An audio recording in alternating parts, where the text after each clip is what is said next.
प्रथम सत्य की वंदना कीजिए। पहले श्लोक में सत्य की वंदना की, दूसरे श्लोक में श्रीमद् भागवत की फलश्रुति कर रहे हैं कि भागवत से आखिर होगा क्या। तो धर्म प्रोजित कैतवोत्र परमो निर्मत्सराणाम शतम वैद्यम वास्तवमत्र वस्तु शिवदम तापत्रयोन्मूलनम श्रीमद्भागवते महामुनिकृते किं वा परेश्वरा सद्यो हृद्यवरुध्यते त्रिकृतिभिः शुश्रूषिभिस्तत्क्षणात्। कैतवा धर्म प्रोजितम, यहां वेद व्यासी कह रहे हैं कि श्रीमद् भागवत से संसार का जो कपटी धर्म है उसका निरसन हो जाएगा, वो कपटी धर्म हमारा छूट जाएगा। तो भैया कपटी धर्म क्या है? संसार का जो धर्म है वो कपट धर्म है, कूट धर्म है। कपट धर्म कैसे है? यहां भीतर से कुछ और होता है, बाहर कुछ और बोलना पड़ता है। होता है ऐसा संसार में कि नहीं होता है? आप बहुत अच्छे व्यक्ति हैं और हम आपसे मिल रहे हैं, भले ही हमारे मन में आपके प्रति ईर्ष्या है, द्वेष है और ऐसी स्थिति है कि ये तो बहुत बेकार आदमी है, ऐसे हैं, पर जब आपके साथ भीतर तो ऐसा है, पर जब आपके सामने जा रहे हैं तो हम कह रहे हैं आपसे बढ़कर कोई नहीं है, आप बहुत अच्छे हैं, आपने तो ऐसा किया है, आपने तो वैसा किया। अब भीतर कुछ और सोच रहा है। किसी का बालक हो गया है तो हम कहते हैं हमको बहुत खुशी हो गई, आपका बालक हो गया। अब भीतर से जल रहा है, ईर्ष्या कर रहा है कि अरे इसका तो बेटा हो गया, हमारा क्यों नहीं हो रहा, हमारा पोता नहीं हो रहा है, इसका हो गया। किसी के बेटे का ब्याह हो रहा है तो भीतर से जल रहा है, बाहर से कह रहा तुमसे ज्यादा प्रसन्नता हमको है। कहां प्रसन्नता? किसी के मरने पर व्यक्ति रोता है थोड़ी देर के लिए और थोड़ी देर में हंसने लग जाता है। अगर भीतर दुख था तो हमेशा क्यों नहीं रो रहा है? इसका मतलब है कि दुख था ही नहीं, वो थोड़ी देर का नाटक था। तो ये संसार का जो धर्म है, सामान्य धर्म, ये कपट धर्म है। इस धर्म को छोड़ करके परम धर्म, हाँ कैतवोच्च परमो हो, परम धर्म का आश्रय श्रीमद् भागवत के आश्रय से मिलेगा। परम धर्म क्या है? ये भगवान ही हमारे हैं, हम भगवान के हैं, भगवान ही करने कराने वाले, ऐसा भाव हमारे भीतर आ गया, यही परम धर्म है। दूसरी बात, तापत्रयोन्मूलनम, श्रीमद् भागवत का आश्रय लेने से 3 प्रकार के दुखों से निवृत्ति हो जाएगी। देखो संसार में हम कर्म किसके लिए करते हैं? 2 कामों के लिए कर्म करते हैं और कुछ नहीं। 2 ही उद्देश्य हैं सबके, प्रत्येक कर्म का, चाहे अच्छा करो चाहे बुरा, प्रत्येक कर्म का 2 ही उद्देश्य हैं। एक है सुख की प्राप्ति और दूसरा है दुख की निवृत्ति। दुख चला जाए और सुख आ जाए, इसी के लिए सब हो रहा है। ब्याह करो, चाहे नौकरी करो, चाहे पढ़ाई करो, चाहे लिखाई करो, चाहे भजन करो, चाहे कुछ भी करो, जो कुछ हम संसार में कर रहे हैं, घर बना रहे हैं, घर तोड़ रहे हैं, बेच रहे हैं, खरीद रहे हैं, जो भी कर रहे हैं, वह सारे कर्म केवल 2 कामों के लिए हैं। एक है सुख की प्राप्ति और एक है दुख की निवृत्ति। अब समस्या क्या है कि जिन कामों को हम कर रहे हैं उससे न तो सुख की प्राप्ति होने वाली है और न जिन कामों को कर रहे हैं न उससे दुख की निवृत्ति होने वाली है। हम कहें कि नहीं धन बहुत ज्यादा प्राप्त हो जाएगा, बहुत कमाई कर लेंगे तो दुख निवृत्ति हो जाएगी और सुख की प्राप्ति हो जाएगी। अब उससे पूछो जिसने सबसे ज्यादा धन कमा लिया है, उसकी भी न तो दुख की निवृत्ति हुई और न उसे सुख की प्राप्ति, कुछ नहीं मिला उसको। वो भी जितना दुखी पहले था उस वैसे के वैसा दुखी है और जितना सुखी पहले था वैसा का वैसा ही है, कुछ प्राप्त हुआ नहीं। क्यों नहीं हुआ? क्योंकि जिसके पास जो सामान होता है उसी से खरीदने पर उस सामान की प्राप्ति होती है। जिस दुकानदार, जिसके लिए दुकान उसने खोली हुई है, वही चीज लेने जाओगे तो उसके पास से मिल जाएगी और दूसरी चीज खरीदने जाओगे तो वहां से नहीं मिलेगी। उदाहरण समझो, कपड़े की दुकान है, शोरूम है कपड़े का, वस्त्र का, और हम वहां चीनी खरीदने जा रहे हैं तो कपड़े की दुकान वाले के यहां चीनी तो नहीं मिलेगी। अथवा किसी की राशन की दुकान है और उसके यहां वस्त्र खरीदने जा रहे हैं कि हमको कपड़ा दे दो, तो वो कपड़ा नहीं देगा। किसी की दवाई की दुकान है तो उसके यहां हम जो है वो लोहा लकड़ खरीदने जा रहे हैं तो लोहा लकड़ नहीं मिलेगा।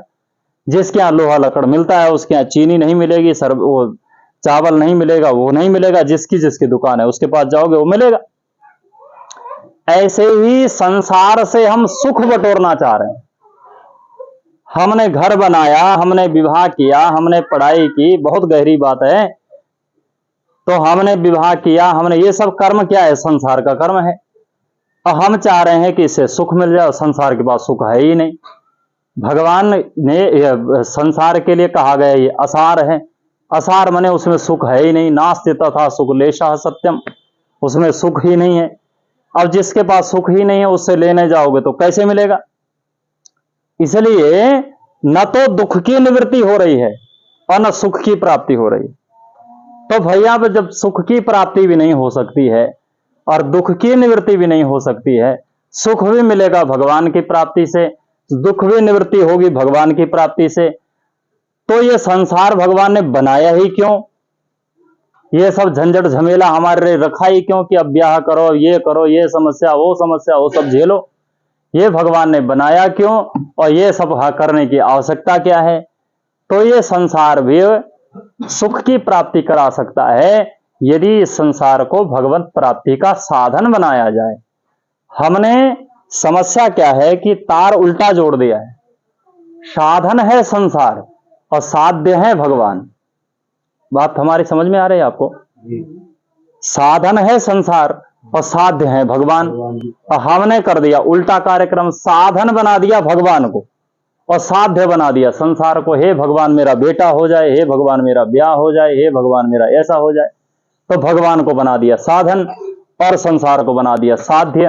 तो अब भगवान तो चलो ठीक है, उसको तो, उनको तो चाहे साधन बनाओ चाहे साध्य बनाओ, तो सब कुछ बनने के लिए तैयार है।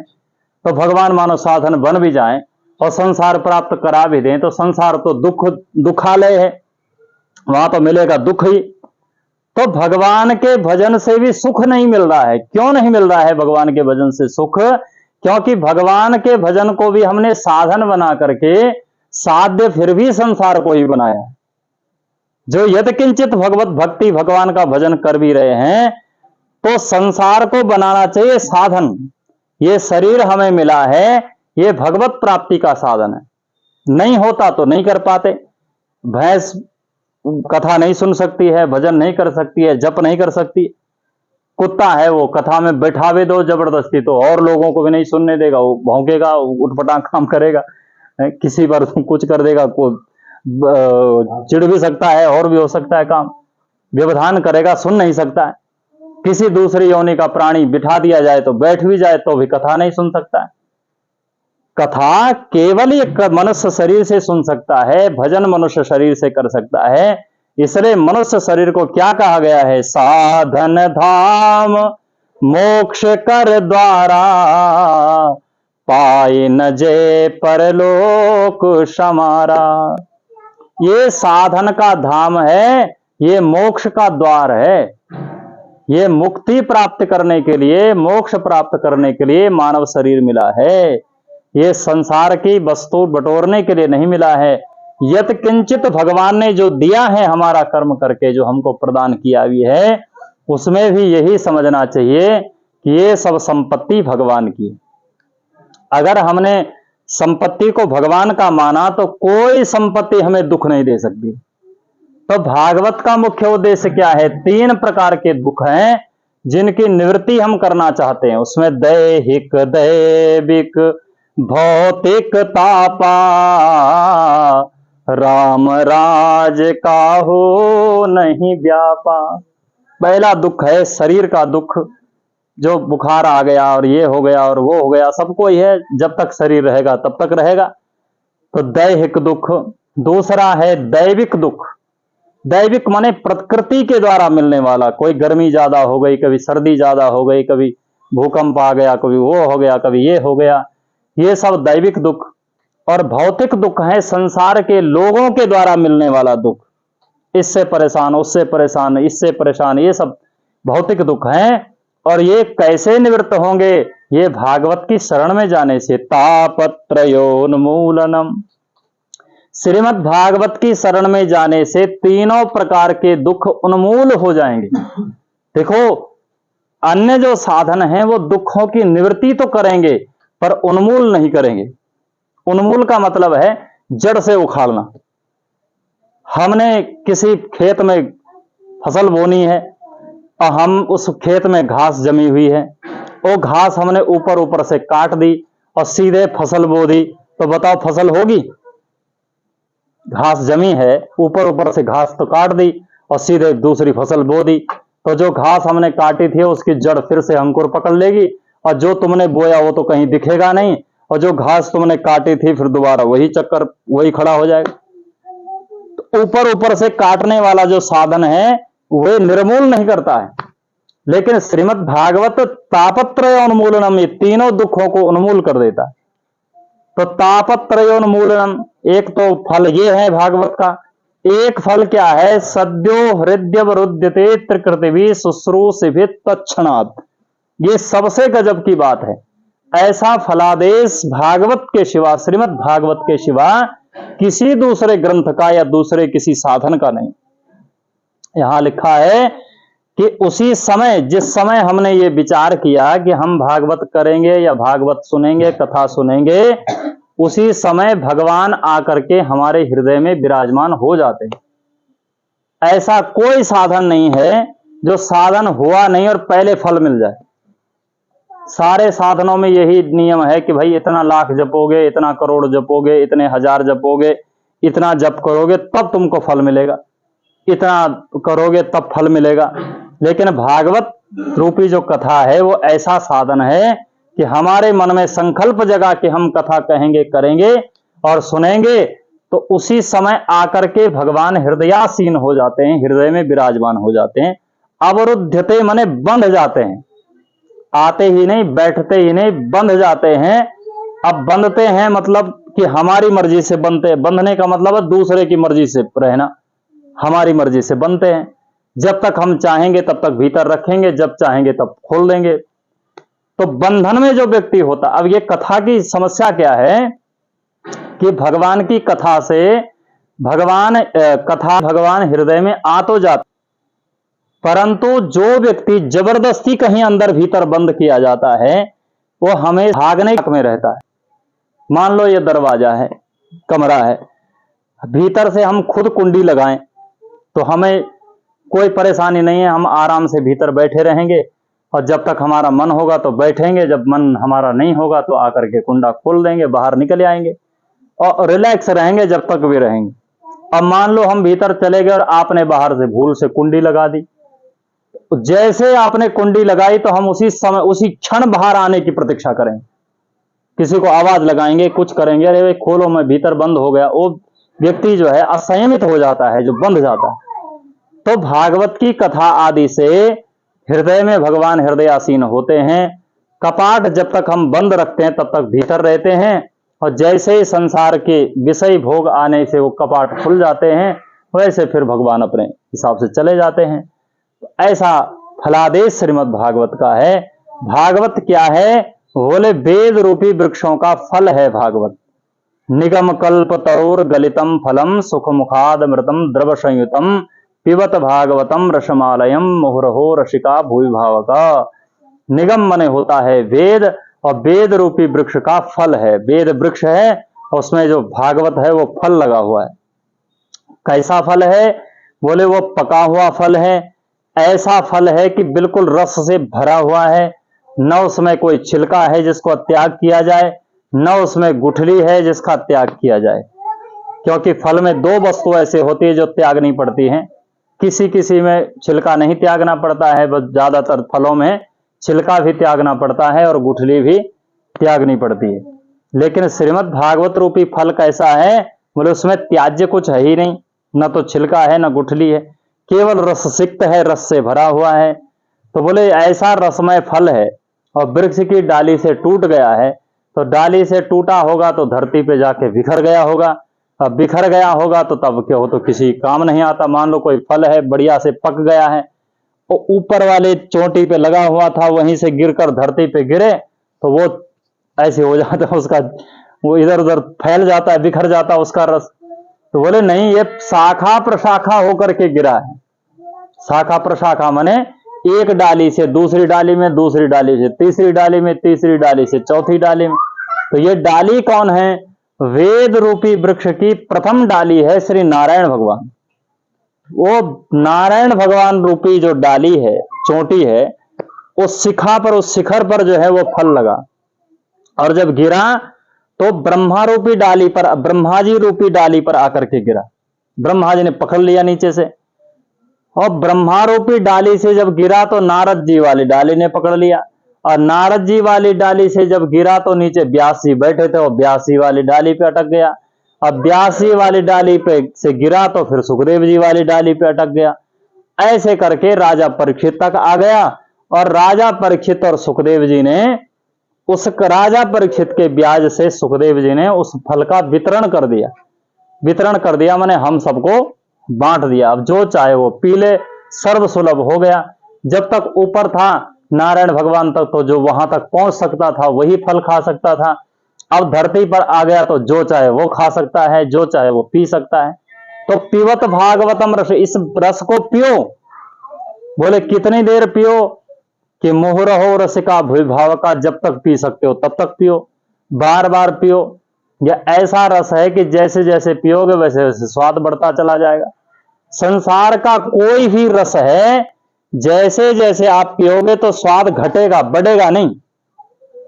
आपको कोई भी वस्तु जो व्यंजन में, पकवान में, किसी में, मिठाई में जो अच्छी लगती हो, वो आप कितना खा सकते हो।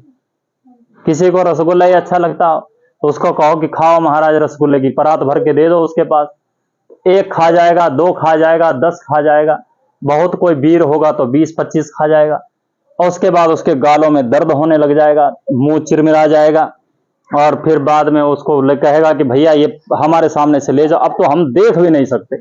ये संसार का रस है। ये रस ऐसा है कि ये हम देख भी नहीं सकते, अब इसको ले जाओ, नहीं तो एक और खाएंगे तो उल्टी हो जाएगी, सब जी मिचलाने लग जाता है, ऐसी स्थिति हो जाती है।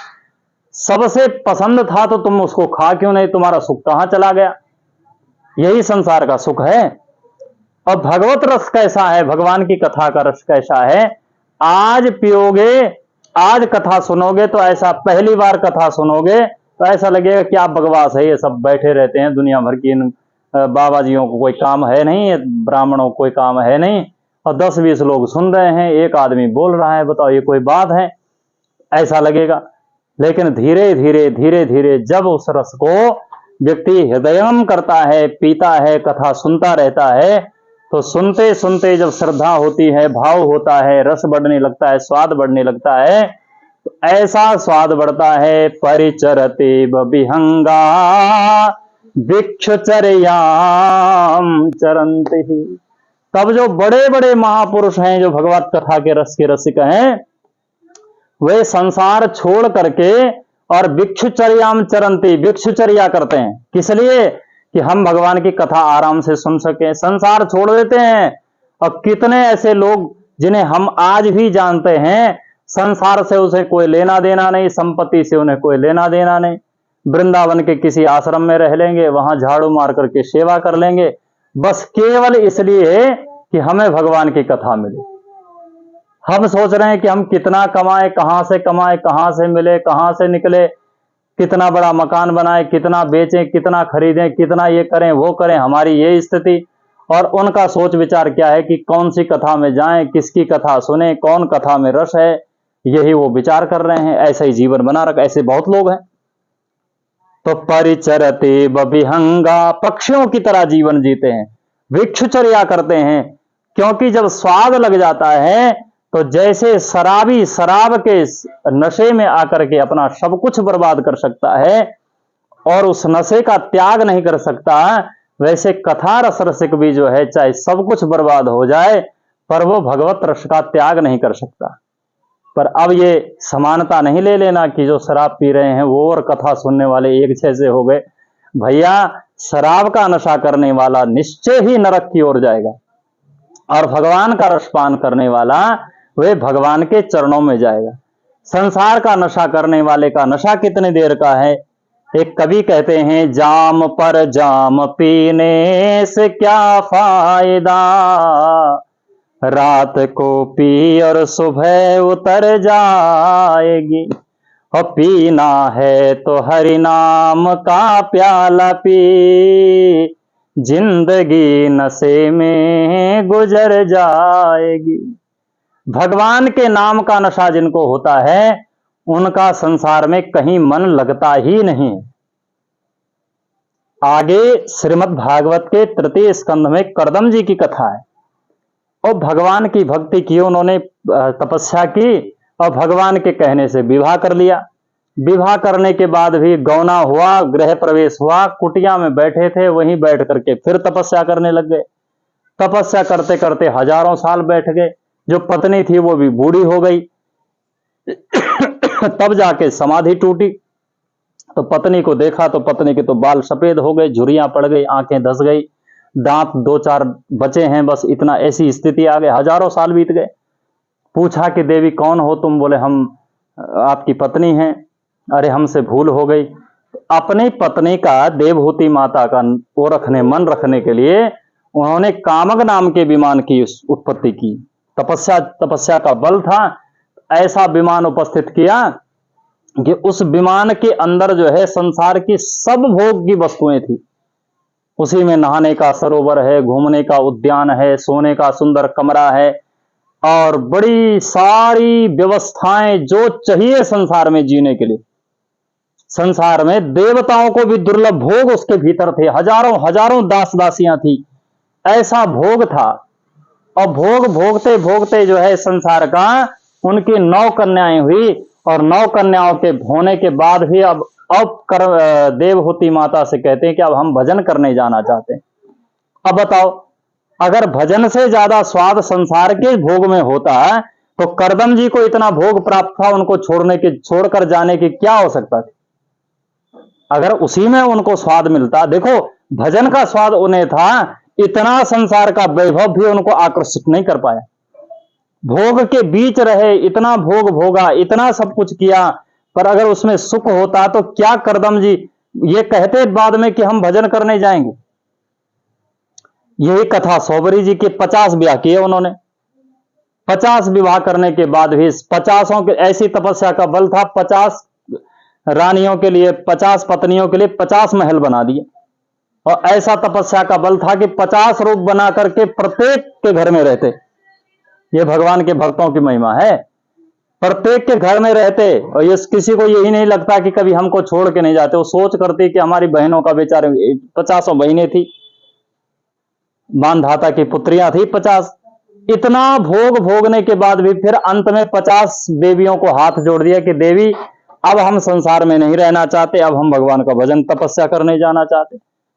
तो संसार के भोग में यदि कहीं सुख होता, यदि आनंद होता, भजन से ज्यादा आनंद होता तो क्या सौबरी ऋषि वो छोड़ पाते?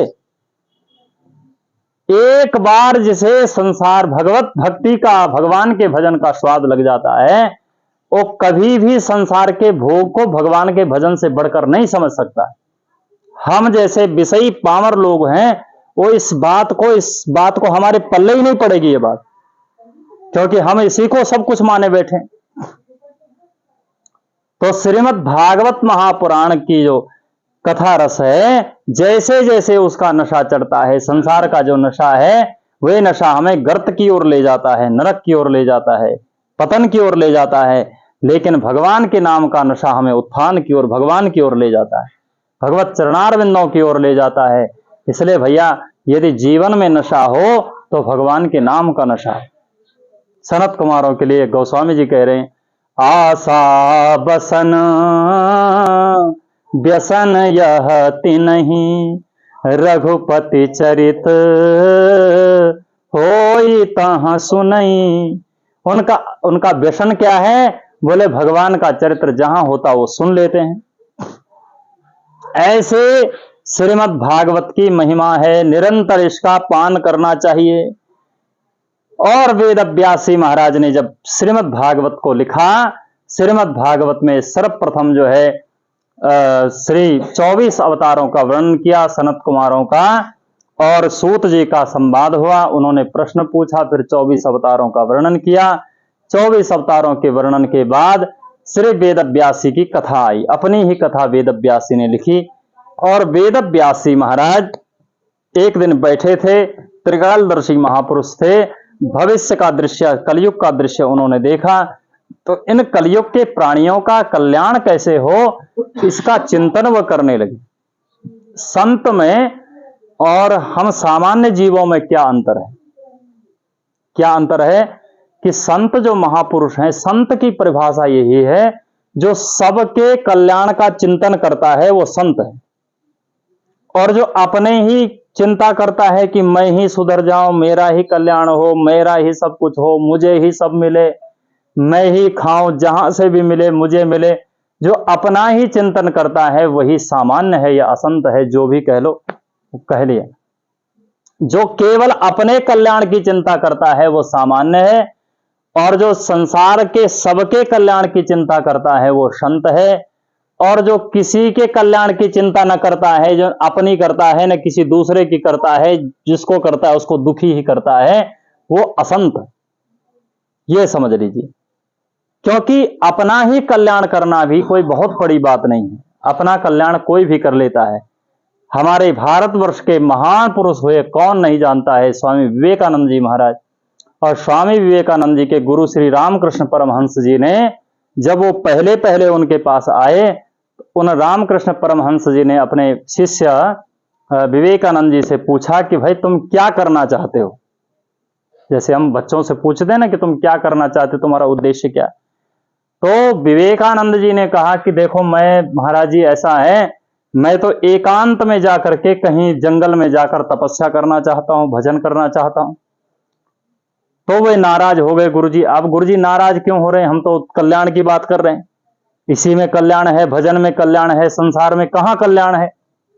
तो उन्होंने कहा कि देखो अपना कल्याण तो सभी करते हैं, तुम तो स्वार्थी निकले।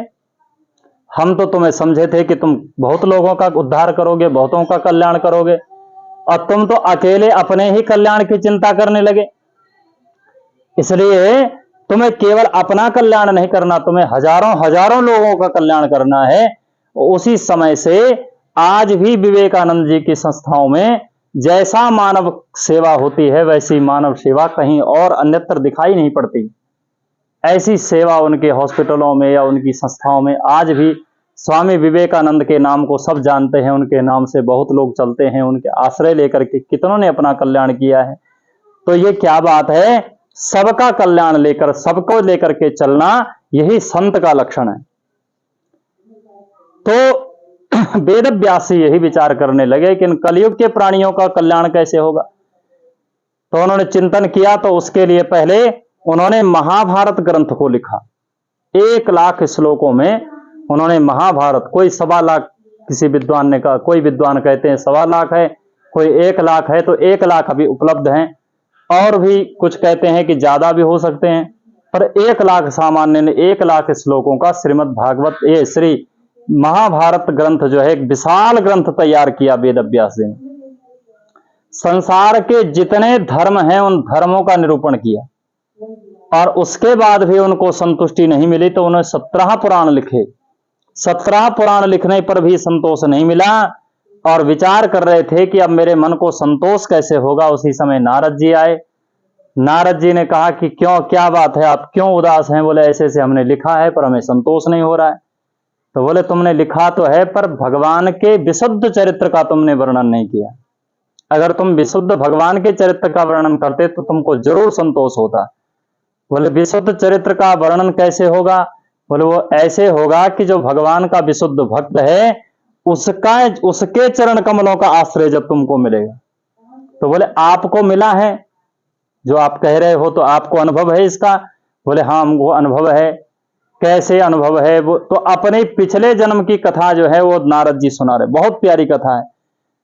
और पिछले जन्म की कथा, बोले पहले मैं उपबरहण नाम का एक गंधर्व था, देवलोक में ब्रह्मलोक में मेरा आना जाना रहता था, और गाने बजाने का काम होता गंधर्वों का। ब्रह्मलोक तक स्थिति थी नारद जी की उस समय, उपबरहण नाम के गंधर्व जब थे। और वहां जाकर के उन्होंने ऐसी कोई हरकत कर दी जो ब्रह्मा को अच्छी नहीं लगी। इसलिए भैया कथा सुनने सुनाने में, गाने बजाने में ऐसी स्थितियां बहुत बार हो जाती है कि व्यक्ति फिसल जाता है, गड़बड़ हो जाती है, कोई ना कोई गलती हो जाती है। तो कोई ना कोई गलती उनसे हो गई, ब्रह्मा जी क्रोधित हो गए, उन्होंने कहा जाओ तुम धरती पर गिर जाओ। लेकिन थे तो भगवान की कथा कहने वाले, भगवान का कीर्तन करने वाले, वो संस्कार उनके भीतर बने रहे और ब्रह्मा जी के श्राप से एक दासी के पुत्र बनकर के अवतरित हुए।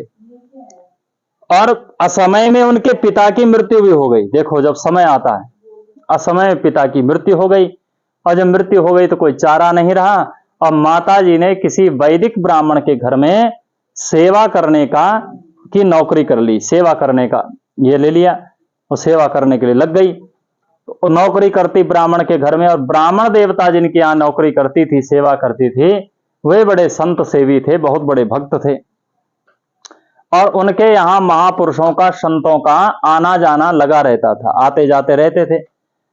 एक बार जो है संत महापुरुष उनके यहाँ चातुर्मास करने के लिए आए, नारद जी कह रहे हैं, और मेरी माता भी उनकी सेवा करती है, मैं भी यत्किंचित सेवा करता, उनके पास बैठा रहता, और छोटे छोटा काम जैसे फूल तोड़ के लाना, दुर्वा तोड़ के लाना, तुलसी दल तोड़ के लाना, और बड़े बर्तन नहीं तो छोटे बर्तन अमनिया कर देना, धो देना, ऐसे कुछ काम मैं कर लिया करता था। तो ऐसा करते करते मैं उन संतों, अब वो संत मुझ पर प्रसन्न हो गए, महापुरुष प्रसन्न हो गए। प्रसन्न इसलिए हो गए कि मेरे भीतर चंचलता का अभाव था। बालकों में सहज चंचलता होती है, पर नारद जी कहते हैं मैं चंचल नहीं था। एक मेरा खेलने में मन नहीं रहता था, सेवा में ही मन रहता था। दूसरी बात है मैं बहुत कम बोलता था, ज्यादा बोलता नहीं था। और तीसरी बात है मैं उनका अनुवर्तन करता था, जैसा वो करते फिर वैसे ही आचरण करने का प्रयास करता। जैसे मतलब वो भोजन कर रहे हैं तो उनसे सीख लिया, अच्छा ये ऐसा कर रहे हैं, ऐसे भोजन करने लग गए। संत जब भोजन करते हैं, महापुरुष जब भोजन करते हैं तो दूसरा हाथ नहीं लगाते। ये विधियां हमको सीखने वाली है। हमारे यहाँ भी पहले ऐसा विचार करते थे लोग कि दूसरा हाथ नहीं लगाते, बायां हाथ नहीं लगाते थे, इसी हाथ से रोटी तोड़नी है, इसी हाथ से खानी है। अब पहले माता पिता भी सिखाते थे, बड़े बुजुर्ग लोग हमको सिखाते थे। अब कोई सिखाता ही नहीं है, और सिखाए भी तो कोई सीखता ही नहीं है। अब माता पिता खुद ही नहीं ऐसा आचरण करते तो बेचारे बच्चों को क्या सिखाएंगे। तो मैं अनुवर्तन करता था कि जैसा वो कर रहे हैं, जैसा वो भोजन कर रहे हैं, दूसरा हाथ नहीं लगा रहे हैं तो दूसरा हाथ नहीं लगाएंगे, एक हाथ से ही रोटी तोड़ेंगे, एक हाथ से ही डुबाएंगे, एक हाथ से ही खाएंगे। हमारे यहाँ पहले जब बच्चा बाएं हाथ से खाता था तो उसे मार पड़ती थी, और नीचे शहरों में आप देखोगे आज भी बहुत से लोग हैं बाएं हाथ से खाते रहते, कोई उनको पूछने बोलने वाला नहीं, कोई विचार ही नहीं है। फिर जैसा आचरण है वैसी बुद्धि है, वैसी स्थिति है, और सब स्थिति ऐसी खराब हो गई है। तो जैसा वो आचरण करते कि भोजन करना है, कैसे भोजन करना वो ऐसा मैं करता, कैसे जल पीना है वैसा मैं करता, जैसे किसी को कैसे प्रणाम करना है वैसे मैं करता, किसी को कैसे संबोधित करना है। अब मान लो आप प्रधान जी हैं, आपको संबोधित करना, हम उठपटाक बोलें तो भाई अच्छा थोड़े लगता है आपको श्रीमान जी कह करके, ऐस करके इस प्रकार से संबोधित, ये मामा जी हैं, ये वो हैं, ये पंडित जी हैं, ये आचार्य जी हैं, ऐसा संबोधन करना। और अगर हम सीधे उठपटांग बोलेंगे, नाम लेंगे, कुछ करेंगे, तो ये अनुवर्तन का मतलब है। ये जिन महापुरुषों के, जिन बड़े लोगों के पास, बड़े बुजुर्ग भी महापुरुष ही हैं, उनका जो आचरण है वो हमारे जीवन में उतरना चाहिए। उनसे हमें यही सीखना चाहिए कि कैसे हमें भोजन करना है, कैसे बैठना है, कैसे उठना है। सभा में बैठे हैं, मानो 10 लोग बैठे हैं और 10 लोगों के बीच में ऐसे लेट गए, बताओ। अब 10 लोग तो बैठे हैं, बातचीत कर रहे हैं, और हम उनके सामने ऐसे लेट गए, कंधे पे हाथ रखे, हम तो ऐसे हैं वैसे पैर फैला दिए। तो ये सभ्यताएं, ये सब सीखनी पड़ती है। तो नारद जी कहते हैं मैं अनुवर्तन करता था, और मैं अल्पभाषी था, बहुत कम बोलता था, और इसलिए ये संत महापुरुष मुझ पर अत्यंत प्रसन्न हो गए। और प्रसन्न होकर के उन्होंने क्या किया कि जब वो चंदन धारण करते थे, ठाकुर जी को चंदन लगाते, फिर स्वयं चंदन धारण करते, और चंदन जो बच जाता तो उच्चिष्ट लेपा ननुमोदित और दुजे, वो बचा हुआ चंदन मुझे दे देते कि लो बेटा तुम लगा लो। और जब वो भोग बनाते, ठाकुर जी को भोग लगाते, और भोग लगा के जो भोजन बच जाता वो भोजन फिर मुझे दे देते कि लो बेटा इसे तुम पालो। पहले स्वयं पाते, अब जो बच जाता वो मुझे दे देते प्रसाद। और वो भोजन करके, उनका चंदन अर्पण करके और उनका जो उच्छिष्ट प्रसाद है उसे ग्रहण करके और उन महापुरुषों की वाणी सुन करके मेरी बुद्धि जो है वो शुद्ध हो गई, मेरा हृदय पवित्र हो गया। और हृदय पवित्र होने का मतलब क्या है? हृदय पवित्र कब हो रहा है ये कैसे समझ में आएगा? जब हमें भगवान की चर्चाएं अच्छी लगने लग जाएगी तो समझना चाहिए कि अब हमारा हृदय पवित्र हो गया। और सही बात यह है कि सब चर्चाएं अच्छी लगती है, भगवान की चर्चा किसी को अच्छी नहीं लगती, बहुत कम लोगों को अच्छी लगती। आपके घर में कोई आए, आपके पास बैठे और आप चाहें कि बहुत जल्दी निकल जाए, तो उससे राम कथा कृष्ण कथा कुछ कहने लग जाओ, तुरंत उठ के चलने लग जाएगा, अच्छा महाराज अब हम चलते हैं। और उससे जमीन जायदाद की बातें करने लग जाओ कि वहां इतने बीघा बिक रहा है, वहां इतने रुपया गज बिक रहा है, तो जाना भी चाह रहा होगा, इंपोर्टेंट काम भी होगा तो बैठ करके सुनने लग जाएगा। संसार की चर्चा सबको अच्छी लगती है और भगवान की चर्चा किसी किसी महापुरुषों को अच्छी लगती है। और जब भगवान की चर्चा अच्छी लगने लगे, कोई भगवत चर्चा करे तो हमें अच्छा लगने लगे, तो समझना चाहिए कि हमारा चित्त जो है वो विशुद्ध हो गया। तो बोले उनकी चर्चाएं मुझे अच्छी लगने लगी और मेरे मन में आया कि अब हम नहीं जाएंगे, अब हम इन्हीं के साथ रहेंगे, अब हम घर नहीं रहेंगे, अब इन महापुरुषों का आश्रय लेंगे। तो ऐसा विचार तो कर लिया, महापुरुषों से कह भी दिया, पर यह बात जब उनकी माता जी को पता चली, एक ही बेटा है, 5 वर्ष का बेटा है, अगर ये अकेला बेटा चला जाएगा मैं किसके सहारे रहूंगी। देखो माताओं का स्थान बहुत ऊंचा है, कोई सामान्य नहीं है। माता को शास्त्रों में 10 गुरुओं में से प्रथम गुरु माना गया है और सबसे ऊंचा स्थान जो है वो माता का है। परंतु सबसे बड़ी विडंबना क्या है? संसार की कोई माता भी अपने पुत्र को भगवान के भजन में नहीं लगाना चाहती।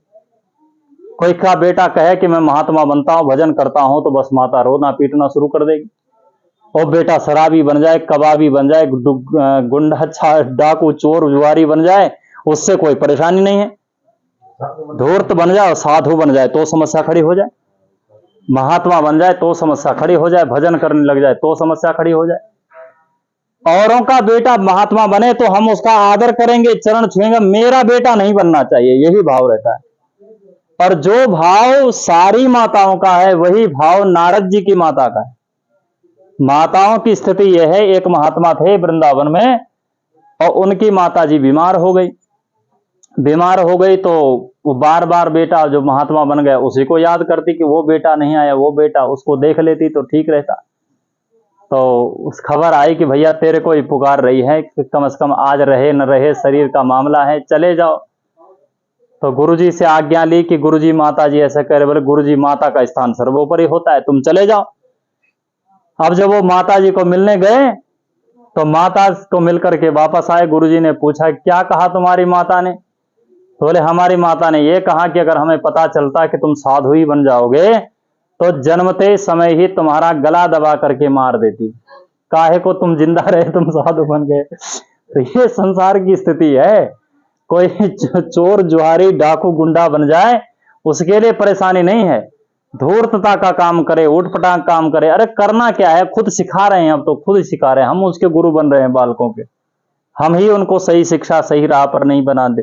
बड़े लोग जो है अब देखते हैं ऐसी ऐसी बातें छोटे छोटे बच्चों के मुंह से बुलवाते हैं और सुनवाते हैं, जो बातें हम मंच पर, इस पवित्र मंच पर उच्चारण नहीं कर सकते, ऐसी ऐसी बातें उनको सिखाते हैं और बताते हैं और खुद उनके मुख से सुनते हैं तो प्रसन्न होते हैं, उन्हें डांटते नहीं, फटकारते नहीं, बोलते नहीं कि बेटा ये गलत काम है, इसे नहीं बोलना चाहिए, पर नहीं, वो सिखाएंगे जबरदस्ती, अपने आप सिखाएंगे, अपने आप उनके सामने ऐसी अभद्रपूर्ण बात, अभद्र वाणी की बात करेंगे, वो नहीं बता सकते। ऐसी ऐसी बातें जो है वो बता देंगे और सुना देंगे, बच्चों के मुख से सुनेंगे भी और स्वयं कहेंगे भी उनके सामने। ऐसी स्थिति में कोई भी भगवत मार्ग पर, तो माता जी क्या कह रही है नारद जी से कि भैया देखो हमारा तो आखिरी सहारा है। तो महात्माओं को समझाया कि महाराज हमारे बेटे को मत ले जाओ। तो महात्माओं ने कहा चलो माता की इच्छा रखनी चाहिए, जैसे तैसे समझा करके नारद जी को घर में ही रख लिया, एक मंत्र दे दिया, नमो भगवते तुभ्यम वासुदेवाय धीमहि प्रद्युम्नाय अनिरुद्धाय नमः संकर्षणाय च। ये चतुर्व्यूहात्मक भगवान का मंत्र है। ये मंत्र दिया बेटा, इसका जप करो, घर में रहो, माता जी की सेवा करो। अब वो मंत्र जपते तो सही, पर माता जी जहां उसको माला पकड़े देखती नारद जी को, वहीं उठा देती कि बेटा बस बस अब बहुत हो गए, अब नहीं जपना। वो डर था ना कि कहीं फिर ना भाग जाए, फिर वो महात्मा न बन जाए, फिर ना चला जाए, तो जपने नहीं देती। नारद जी ने सोचा कि भगवान तुमने हमारी सब जो है जितनी भी बंधन थे वो सब काट डाले। जितने बंधन थे, कितने बंधन है संसार में, जननी जनक बंधु सुत दारा तनु धन भवन सुहृद परिवारा, इतने बंधन है। जननी माता का बंधन, जनक माने पिता का बंधन, जननी जनक बंधु बंधुओं का बंधन, सुत दारा बेटे का बंधन, दारा माने पत्नी का बंधन, घर का बंधन, तन का बंधन शरीर का बंधन, और धन का बंधन, और शरीर संसार के मकान का घर का बंधन। ये सारे बंधन मेरे पास नहीं, न तो घर है, शरीर में मेरी वृत्ति नहीं है, और बंधु मेरा कोई है ही नहीं, पिताजी हैं ही नहीं। सारे बंधन काट डाले, एक बंधन रखा है, पहला बंधन, जननी जनक बंधु सुत दारा, पहला बंधन बचा है। अब जब इतने बंधन काट ही दिए तो एक बंधन और काट दो, हमारी माता जी को भी अपने पास बुला लो। प्यार से बोलो जय श्री राधे। तो बोले हमारी माता को बुला लो अपने पास। भगवान जो है भक्तों की बात बहुत जल्दी सुनते, कोई अच्छी कामना करे तो शायद न भी सुने, ऐसी कामना करे तो बहुत जल्दी सुन लेते हैं।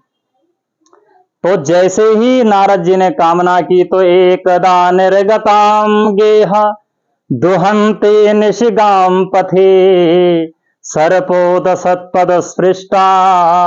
एक दिन वो गाय दुहने के लिए जा रही थी और उसी समय उसको सर्प ने काट दिया। माता जी भगवान को प्यारी हो गई। नारद जी देखो भक्ति का प्रभाव कैसा होता है।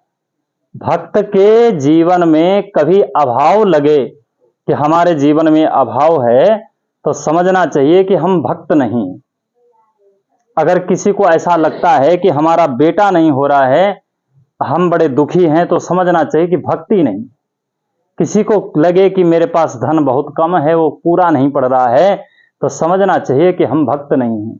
किसी को लगे कि ये परिस्थिति मेरी ठीक नहीं है, ये ठीक होनी चाहिए, ये असंतुष्टि कहीं लगे, तो समझना चाहिए कि हम भगवान के भक्त नहीं।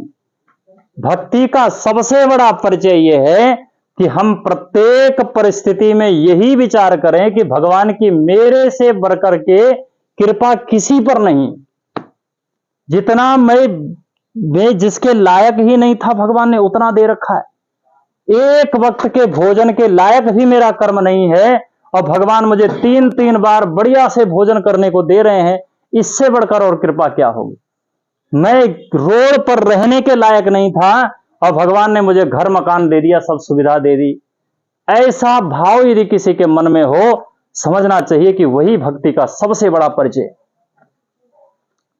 ऐसे ऐसे महापुरुष इस देश में हुए हैं। देखो किसी के घर में किसी का ब्याह हो और 3-4 साल तक बेटा न हो तो क्या स्थिति होती है, और हम भी जान सकते हैं, आप भी जान सकते हैं, सब समझ सकते हैं। ऐसा कोई देवता नहीं बचता, ऐसा कोई पंडित नहीं बचता, ऐसा कोई झाड़ फूंक करने वाला नहीं बचता जिसके पास आदमी जाता नहीं है। सबके पास जाता है। जिनके पास जाना चाहिए उनके पास तो जाता ही, जिनके पास नहीं जाना चाहिए उनके पास भी चला जाता है। जिनके लिए महापुरुष कह रहे हैं भाई ये काम मत करो, ऐसा मत करो, वहां मत जाओ, ऐसा ना करो, वहां भी व्यक्ति चला जाता है।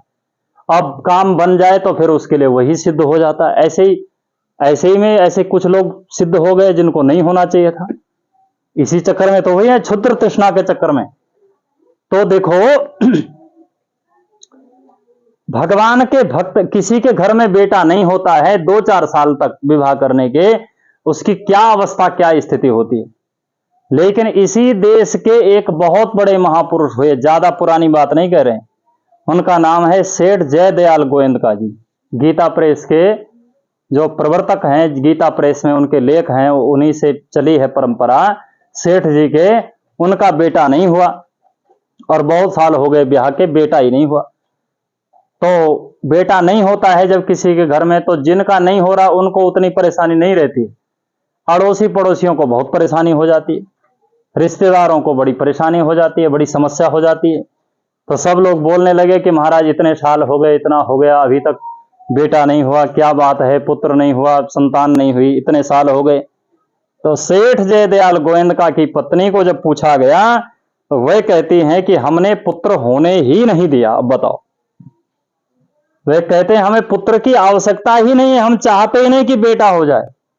अरे भाई क्यों नहीं चाहते हो? सारा संसार मर रहा है, पीर मजार जो जप नहीं पूजना चाहिए वो सब पूज रहा है उसी के लिए कि बेटा हो जाए, और तुम कह रहे हो कि हमारा बेटा होना ही नहीं चाहिए, हमको चाहिए ही नहीं। तो वह कहते हैं कि बेटा होगा तो हम तो उसी की परिचर्या में लग जाएंगे, अब इसको नहलाओ, इसको धुलाओ, बुखार हो गया, जुकाम हो गया, ये हो गया, सो हो गया। जो सेवा हम कर रहे हैं, जो भगवान का भजन हम कर रहे हैं, वो भजन कैसे होगा? तो बोले ऐसी समस्या थी तो ब्याह ही क्यों किया? ब्याह नहीं करना चाहिए जब ऐसे विचार हैं तुम्हारे। तो विवाह ऐसे हो गया सेठ जी का।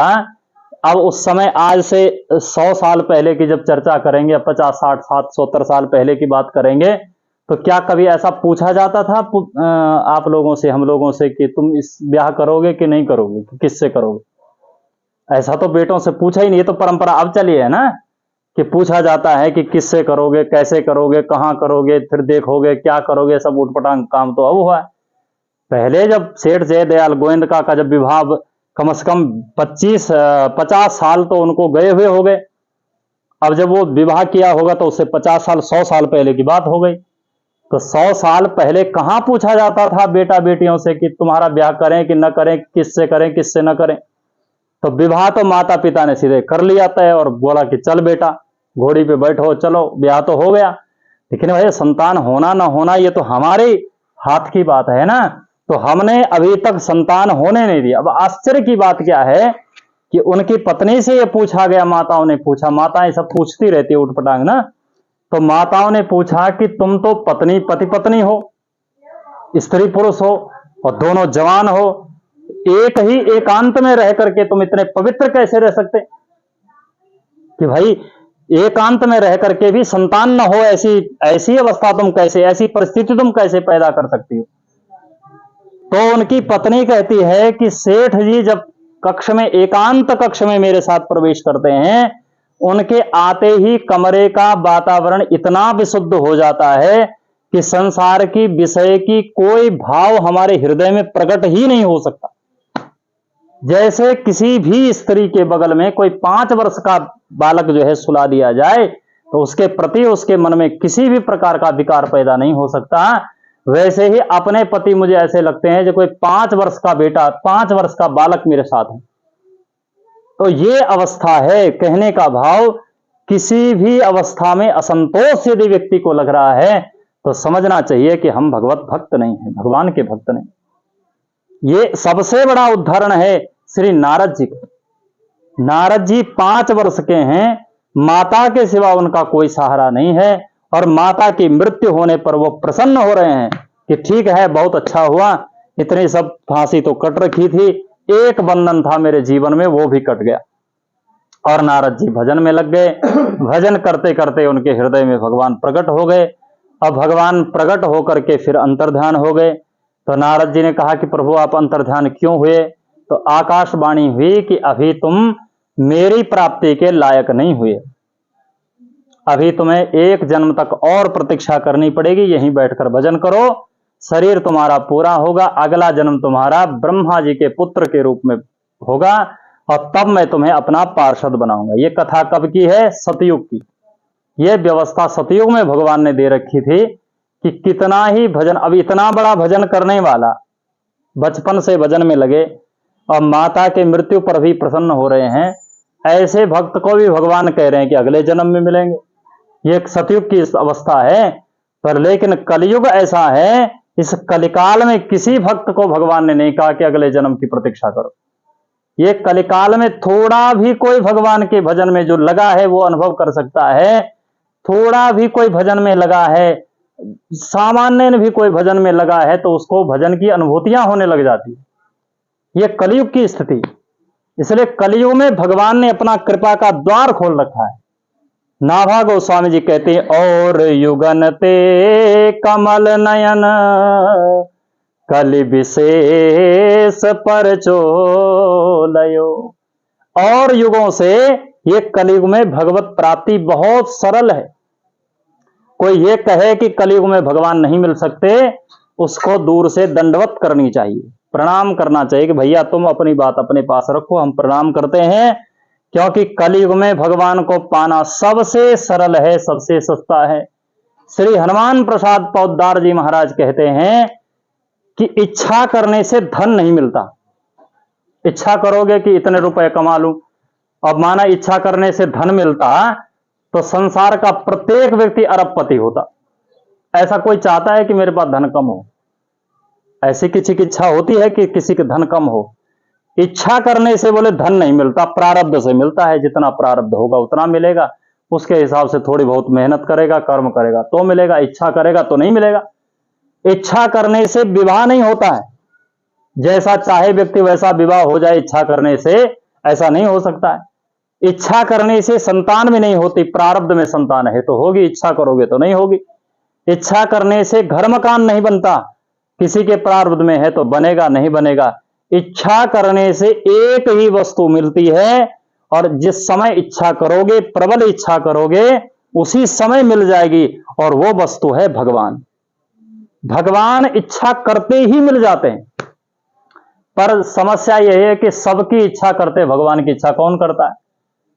सब धन की इच्छा करते हैं, मकान की इच्छा करते हैं, शरीर की इच्छा करते हैं, पुत्र की इच्छा करते हैं, विवाह की इच्छा करते हैं, भगवान की इच्छा नहीं करते। भगवान की इच्छा करे तो उसी समय भगवान मिल जाए। तो कलयुग में तो भगवान ने दरवाजा बिल्कुल खोल रखा है, इच्छा करोगे तो क्षण मिल जाएगा। अब मिले हैं श्री नामदेव जी महाराज को जो है 72 बार भगवान का दर्शन हुआ एक ही जन्म में। यहां नारद जी को एक जन्म में एक बार नहीं हो रहा है सतयुग में, और कलयुग में एक ही नामदेव जी को जो है 72 बार हो रहे हैं। एक ही नरसिंह मेहता को 56 बार हो रहे हैं, एक ही जगत गुरु वल्लभाचार्य जी को 84 बार हो रहे हैं, और एक ही गोस्वामी तुलसीदास जी को कई कई बार हो रहे हैं, मीराबाई को कई बार हो रहे हैं, सूरदास जी महाराज को कई बार हो रहे हैं, कबीरदास जी को कई बार हो रहे हैं। ऐसा कौन महापुरुष है जिसको हजारों हजारों बार भगवान ने दर्शन न दिया? तो कलयुग जैसा कोई युग नहीं, ऐसा नारद जी ने कहा। बोले भगवान की उन संतों की महिमा से, कृपा से, और मैं नारद के रूप में, ब्रह्मा जी के पुत्र के रूप में अवतरित हुआ, और भगवान ने मुझे अंगीकार किया। अब मेरे पास ऐसा मेरे को भगवान की कृपा हुई कि जिस लोक में चाहे उस लोक में चले जाएं। ऐसा ग्रीन कार्ड दे दिया नारद जी को कि चाहे तो स्वर्ग में चले जाएं, वैकुंठ में चले जाएं, शिव जी के लोक में चले जाएं, ब्रह्मा जी के लोक में चले जाएं, और चाहे तो पृथ्वी लोक में आ जाएं, जब चाहे जहां चाहे वहां चले जाएं। भगवान के लोक ले कहते हैं यद गत्वा आनंद वर्तन्ते तद्धाम परम, वहां जाने के बाद वापस नहीं आ सकते। और नारद जी को ऐसी व्यवस्था है कि जब चाहे चले जाएं, जब चाहे वहां से भी आ जाएं। बताओ, जहां से कोई आ ही नहीं सकता वहां से भी नारद जी आ जाते। बोले ये कैसे हुआ? संत महापुरुषों की चरण धूलि को मैंने मस्तक पर लगाया, उनका उच्चिष्ट भोजन किया, उनका उच्चिष्ट प्रसाद लिया, उनका उच्चिष्ट चंदन मैंने लगाया, इससे कृपा हुई। हे व्यासी, यदि कोई संत महापुरुष आप पर कृपा करे तो आप भी भगवान के चरित्रों का वर्णन कर सकते हैं। तो व्यास जी ने कहा कि अब हम काहे को इधर उधर जाएं, आप जैसा संत दूसरा कौन मिलेगा? आप ही इतने बड़े संत हो, आपके ही चरण पकड़ लेते हैं, आप ही हम पर कृपा करो। तो नारद जी प्रसन्न हो गए, और नारद जी ने चतुश्लोकी भागवत का उपदेश किया, और श्री वेद व्यास जी ने उस चतुश्लोकी भागवत का चिंतन किया, और संपूर्ण श्रीमद् भागवत का 18 सहस्र यानी 18,000 श्लोक उनके हृदय में प्रकट हो गए। श्री व्यास जी को श्रीमद् भागवत का रचयिता नहीं कहा गया है, प्रकटकर्ता कहा गया। प्रकटकर्ता इसलिए कहा गया है कि भागवत जो पुराण विद्या है वो सनातनी विद्या है, अनादि विद्या है। जैसे वेद को अपौरुषीय कहा गया है, वैसे पुराण को भी अपौरुषीय कहा गया। अब आप कहेंगे कि जब अपौरुषीय कहा गया तो फिर वेद व्यास जी ने काहे को लिखे इतने जवाल बात। अब और एक आश्चर्य है, श्रीमद् देवी भागवत में अलग अलग कल्पों के अलग अलग व्यासों का वर्णन, 28 व्यासों का वर्णन है। 28 व्यास हुए। व्यास किसको कहा गया? जिन व्यासों ने पुराण विद्या को प्रकट किया। जो पुराण विद्या है वो सनातनी विद्या है, लेकिन समय समय पर वो सब विलुप्त हो जाती है, और विलुप्त हो जाती है तो कोई ना कोई महापुरुष उसको प्रकट करता है, और जो महापुरुष उसको प्रकट करता है उसी को वेद व्यास कहा जाता है। इस समय के जो वेद व्यासी हुए सबसे नजदीक वाले, उनका नाम है कृष्णद्वैपायन वेद व्यास।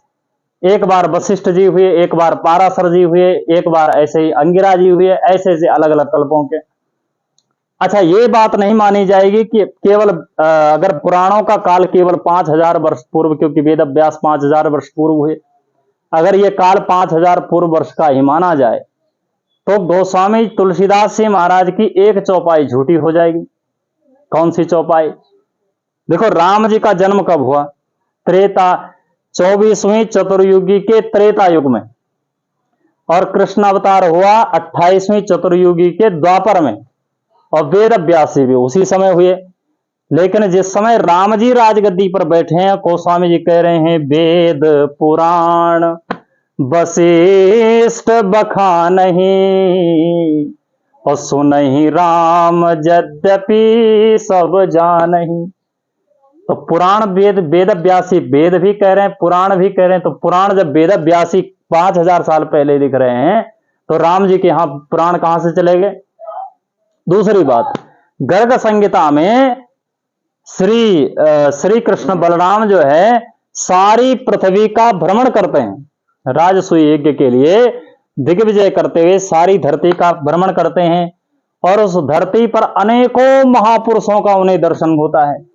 और वहां लिखा है कि यहां ये पुराण की कथा हो रही है, वहां वो पुराण की कथा हो रही, वहां वो पुराण की कथा हो रही। तो वेद व्यासी संपूर्ण पुराणों के प्रकट करता है, और पुराणों के प्रकट करता एक और महापुरुष हैं, उनका नाम है उपदेव।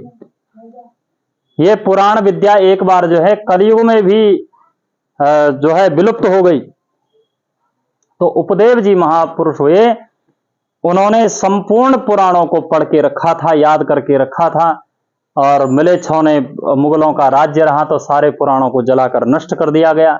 सारे विद्वान विचार करने लगे कि अब पुराणों को कैसे प्रकट किया जाए, और तब जो है सारे पुराण विद्वानों ने विचार किया कि भाई कोई ऐसा व्यक्ति ढूंढो जिसको सारे पुराण याद हों, तो जो याद होगा वो व्यक्ति लिखेगा सब कुछ।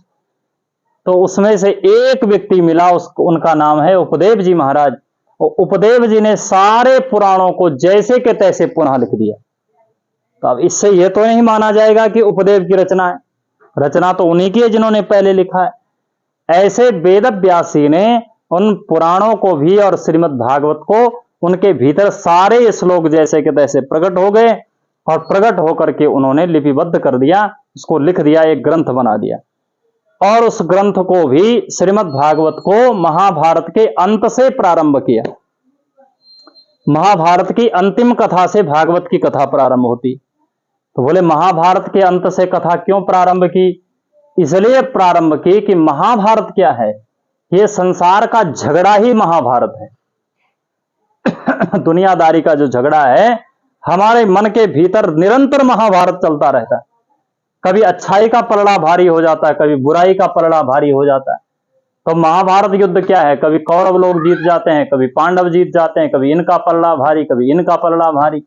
ये सब युद्ध जो है हमारे भीतर हृदय में चल रहा है, महाभारत चल रहा है। और वेद व्यास ही कहना चाहते हैं कि जब ये हृदय की महाभारत हमारी नष्ट हो जाएगी, समाप्त हो जाएगी, अच्छाई बुराई वाला झगड़ा नष्ट हो जाएगा, तो भागवत रस तब हमारे हृदय में प्रकट होगा।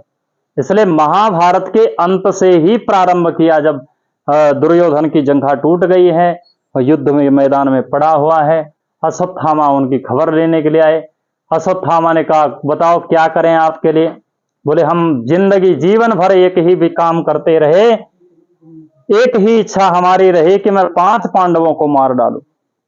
अब मैं 5 में से एक को नहीं मार पाया, उनको मारने के चक्कर में मेरे 99 भाई मारे गए, 125 मैं भी मरने वाला हूं। पितामह भीष्म सिरसैया पर पड़ गए, द्रोणाचार्य जी चले गए, और कर्ण जैसा मित्र चला गया, और कितने सगे संबंधी मेरे व्यस्त मित्र जितने थे सब समाप्त हो गए। लेकिन मैं 5 पांडवों में से एक भी पांडव को नहीं मार पाया। तो बोले मित्र, यदि तुम करना चाहते हो तो मेरा ये काम करो कि 5 पांडवों को मार के लाओ। अश्वत्थामा ने उस समय तो जोश में कह दिया कि ठीक है, मैं ले आता हूं। अच्छा, एक और बात, उनके मन में लोभ और डाल दिया। लोभ क्या डाला कि देखो, अगर तुम 5 पांडवों को मारोगे, अब मान लो किसी तरह मेरा उपचार हो गया, मेरी जंगा ठीक हो गई, मैं जिंदा हो गया, तो आधा राज मैं तुमको दे दूंगा, आधा मैं करूंगा। और यदि मैं मर ही गया तो आगे पीछे तो अब कोई है नहीं, तो सारे राजगद्दी के मालिक आप अकेले हो जाएंगे। जब समाज के वो व्यक्ति जिन्हें शिक्षा प्रदान करनी चाहिए, ब्राह्मण है अश्वत्थामा, शिक्षा प्रदान करने वालों के मन में जब लोभ उत्पन्न हो जाता है तो संसार का विघटन हो जाता है, पतन की ओर चला जाता सारा समाज। अश्वत्थामा के लोभ के कारण ये सारी दुर्घटनाएं हुई, और लोभ के कारण कह दिया कि हाँ मैं करूंगा। जब लोभ में आदमी आता तो विचार नहीं करता कि ये होगा भी मेरे से कि नहीं होगा, हाँ हम करेंगे, जो देखा जाएगा। अब कह दिया कि हम करेंगे, चला गया, सोचने लगा करेंगे कैसे, कोई 5 पांडव ऐसे गाजर मूली थोड़े हैं जो काट के ले आएंगे। रात को सो रहा था और सारे लोग तो नींद में पड़ गए, कृतवर्मा कृपाचार्य थे उनके साथ, और उनको नींद आ गई और ये बेचारा सोच रहा है कि मारेंगे कैसे। तो रात को उसी समय एक पेड़ के ऊपर एक उल्लू आया और सोते हुए कौवे के बच्चों को उसने मार डाला, और अश्वत्थामा ने उस उल्लू को ही गुरु बना लिया और कृतवर्मा कृपाचार्य को उठाओ कि चलो उठो। बोले काय को, रात हो रही है, सोने दो। बोले नहीं, अभी आक्रमण करना है। बोले इस युद्ध के, धर्म युद्ध की यह नियम बनाया गया है कि सूर्यास्त के बाद आक्रमण नहीं करना है। बोले यार नियम गया भाड़ में, इस समय नियम की आवश्यकता नहीं, इस समय जीतना बहुत जरूरी है, चलो आक्रमण करो। अब आक्रमण करने के लिए 3 लोग गए, लेकिन वहां भगवान ने क्या क्या किया, भगवान की लीला, भगवान अपने भक्त की कैसी रक्षा करते हैं।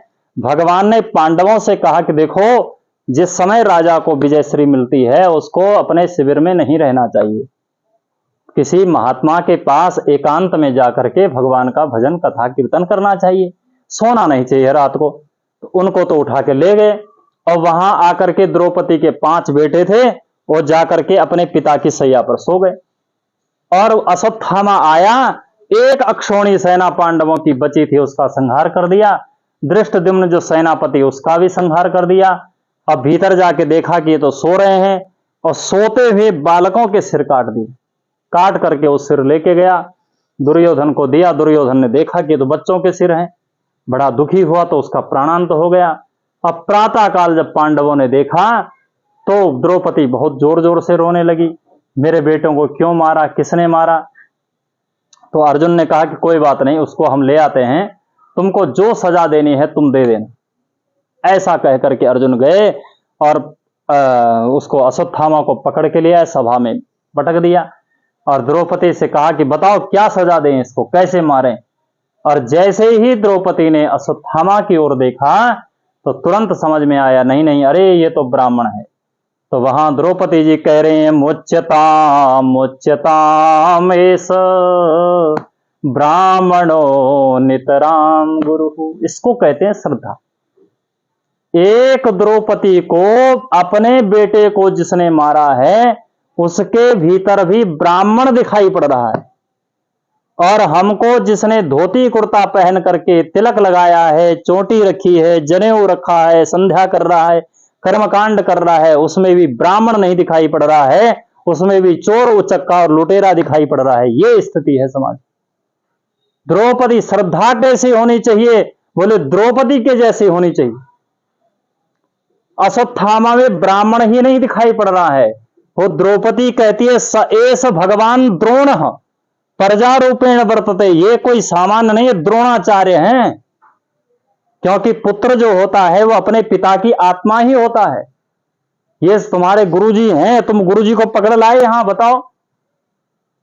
अर्जुन, ये लीला भगवान ने इसीलिए की कि द्रौपदी का जो असली चरित्र है वो सबके सामने आ सके। क्योंकि अभी तक लोग द्रौपदी को यही समझ रहे थे कि द्रौपदी एक महान क्रूर नारी है, उस क्रूर नारी ने इतना बड़ा महाभारत करवाया, लेकिन वस्तुतः महाभारत जैसा युद्ध और द्रौपदी ने नहीं करवाया।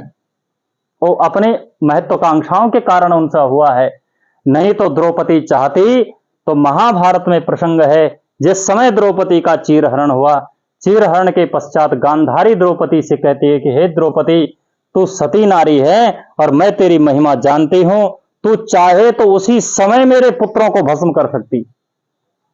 द्रौपदी चाहती तो उसी समय सबको भस्म कर देती, लेकिन द्रौपदी सती नारी है और वो कहती है गांधारी कि तू मेरे पुत्रों को क्षमा कर दे। तो द्रौपदी कहती है कि मैंने तो तेरे पुत्रों को क्षमा कर दिया, पर मेरे पति जिनकी आन बान शान को तेरे पुत्रों ने तोड़ा है, वे उनको कभी क्षमा नहीं करेंगे। मैं सती नारी हूं, अपने सतीत्व के बल से अगर इनको जलाकर भस्म कर दूंगी तो मेरी महिमा होगी, लेकिन जब युद्ध में मेरे पति तुम्हारे पुत्रों को मारेंगे तो मेरे पतियों की महिमा होगी। जो सती नारी है, जो पतिव्रता नारियां हैं, वो अपनी महिमा नहीं करना चाहती, वो अपने पतियों की महिमा करना चाहती है, अपने पतियों का प्रकाश चाहती है, अपना प्रकाश नहीं चाहती। इसलिए मेरे पतियों की महिमा बढ़े, इसलिए द्रौपदी ने उनको क्षमा कर दिया। तो द्रौपदी का चरित्र ऐसे समझा जा रहा था कि ये क्रूर है, इसने उकसाया होगा, इसने बोला होगा, लेकिन जब देखा कि बताओ जिसने 5 बेटों को मार दिया, उसके प्रति जब द्रौपदी की इतनी श्रद्धा है, तो द्रौपदी का हृदय इतना क्रूर नहीं हो सकता, ऐसा भाव सबके भीतर आ गया। दूसरी बात यह है कि जब भगवान 5 पांडवों की रक्षा कर सकते थे, तो क्या 5 पुत्रों की रक्षा नहीं कर सकते थे? 5 पांडवों को बचाया विधिवत कि भाई तुम यहां से चले जाओ, पता था भगवान को कि सत्यामा आएगा, तो बच्चों को मरवाने की क्या जरूरत थी, उनको भी साथ ले जाते। लेकिन यह चरित्र इसलिए भगवान ने किया क्योंकि द्रौपदी भगवान की भक्त है, अपने भक्त की महिमा को बढ़ाने के लिए भगवान सब कुछ करते हैं। क्योंकि महाभारत के युद्ध में यदि द्रौपदी से कोई यह पूछता कि तुमने क्या खोया है, तो भगवान ने सोचा मेरी भक्ता द्रौपदी निरुत्तर हो जाएगी कि तुमने क्या खोया है। ऐसी कौन नारी है जिसने खोया नहीं है? गांधारी ने 100 बेटे खो दिए हैं, सुभद्रा ने अपना पुत्र अभिमन्यु खो दिया, उत्तरा ने अपने पति अभिमन्यु को खो दिया, और कुंती ने भी अपने पुत्र बड़े पुत्र कर्ण को खो दिया। तुमने क्या आहुति दी, क्या योगदान दिया, यदि द्रौपदी से कोई पूछेगा तो द्रौपदी निरुत्तर हो जाएगी। अब 5 पुत्रों को मरवा करके भगवान ने उसको उत्तर देने के योग्य बना दिया। अब कोई पूछेगा कि द्रौपदी तुमने क्या योगदान दिया, तो द्रौपदी कह सकती है मैंने भी अपने 5 बेटों की आहुति महाभारत के युद्ध में दी है। तो केवल द्रौपदी की भक्ति की महिमा को बढ़ाने के लिए और भगवान ने यह सारा चरित्र किया। अश्वत्थामा को तिरस्कृत किया गया, सभा से निकाला गया, उसकी मणि निकाल दी गई और वो बहुत क्रोधित हुआ। उसने सोचा कि सारे वंश को नष्ट कर दूंगा, लेकिन जैसे उसने ब्रह्मास्त्र को उत्तरा की गर्भ की ओर छोड़ा तो भगवान गर्भ में ही प्रवेश कर गए और उत्तरा के गर्भ में रहने वाले जो शिशु हैं, जो बालक है, उसकी रक्षा भगवान ने की। और उस लीला को जब कुंती माता ने देखा तो कुंती माता को सहन नहीं हुआ। देखो, जैसे संसार के किसी व्यक्ति की जो चालाकी है, किसी प्रकार की चतुरता है, वो भगवान के सामने नहीं चलती है, वैसे भगवान की भी कोई चतुरता वो भक्त के सामने नहीं चलती। तो द्रौपदी, ये कुंती जी समझ गए कि ये इतनी प्रकार से रक्षा कर गए हमारी, तो कुंती माता ने प्रणाम किया। भगवान ने कहा कि आप बुआ हो और हम आपके भतीजा हैं, भतीजे को प्रणाम करना चाहिए, आप क्यों प्रणाम कर रही हो?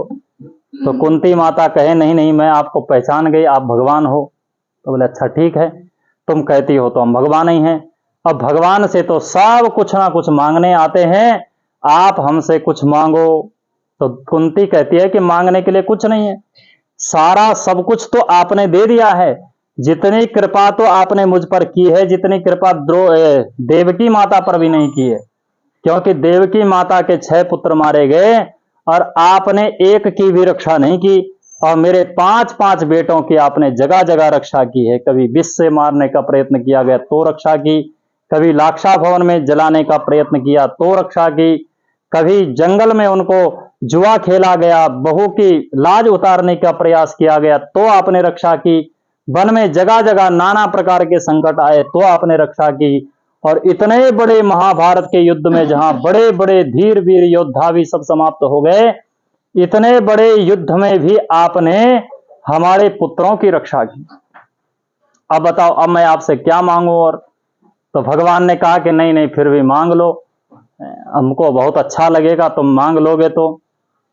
उस समय जब भगवान जबरदस्ती कर रहे हैं कुंती को, तो संत महापुरुषों का, गुरुजनों का कहना है कि आकाश में बैठे हुए देवता घबराने लग गए। उन्होंने सोचा कि कहीं हमारी ही गद्दी न चली जाए, कुंती माता ये न कह दे कि ब्रह्मा जी की गद्दी पर हम बैठेंगे, तो भगवान कहेंगे ब्रह्मा जी के चलो भाई आप उतर जाओ और आए कुंती जी बैठेंगी। इंद्र की गद्दी के लिए कह दें कि भाई हम इंद्र का आसन चाहते हैं, हम उस पर बैठेंगे, तो इंद्र को कह देंगे भगवान के उतर जाओ आसन से। तो देवता भी कंपयमान हो रहे हैं, लेकिन कुंती माता क्या मांग रही है? बड़ा सुंदर भाव है कि विपदा संतु नः शासत तत्र तत्र जगत गुरो भवतो दर्शनम यत् स्यात् अपुनर्भव दर्शनात्। हे भगवान, मुझे देना चाहते हो तो मुझे विपत्ति दे दो। पता गजब की बात है, संसार का कोई व्यक्ति विपत्ति नहीं चाहता, न कोई विपत्ति मांगता है, और कुंती कहती है मुझे विपत्ति दे दो। कैसी विपत्ति दे दो? बोले शाश्वत विपत्ति दे दो, हमेशा हमेशा रहे ऐसी विपत्ति दे दो, कभी हमारी विपत्ति समाप्त ही न हो। तो बोले ऐसा तुम क्यों मांगना चाहते हो? बोले भवतो दर्शनम यत् स्यात्। वस्तुतः न तो द्रौपदी को विपत्ति से लेना देना है और न द्रौपदी को संपत्ति से लेना देना। ये कुंती माता को न तो संपत्ति से लेना देना है और न विपत्ति से लेना देना है। कुंती माता को केवल भगवान से लेना देना, और विपत्ति में भगवान ज्यादा याद आते हैं, विपत्ति में आप दर्शन देते हो, विपत्ति में आप आते हो, इसलिए मुझे वही विपत्ति चाहिए जिसमें आप आते हो।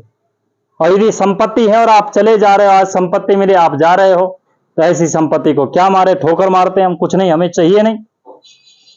हमें ऐसी संपत्ति नहीं चाहिए जिसमें भगवान न हो, हमें ऐसी विपत्ति चाहिए जिसमें भगवान हो।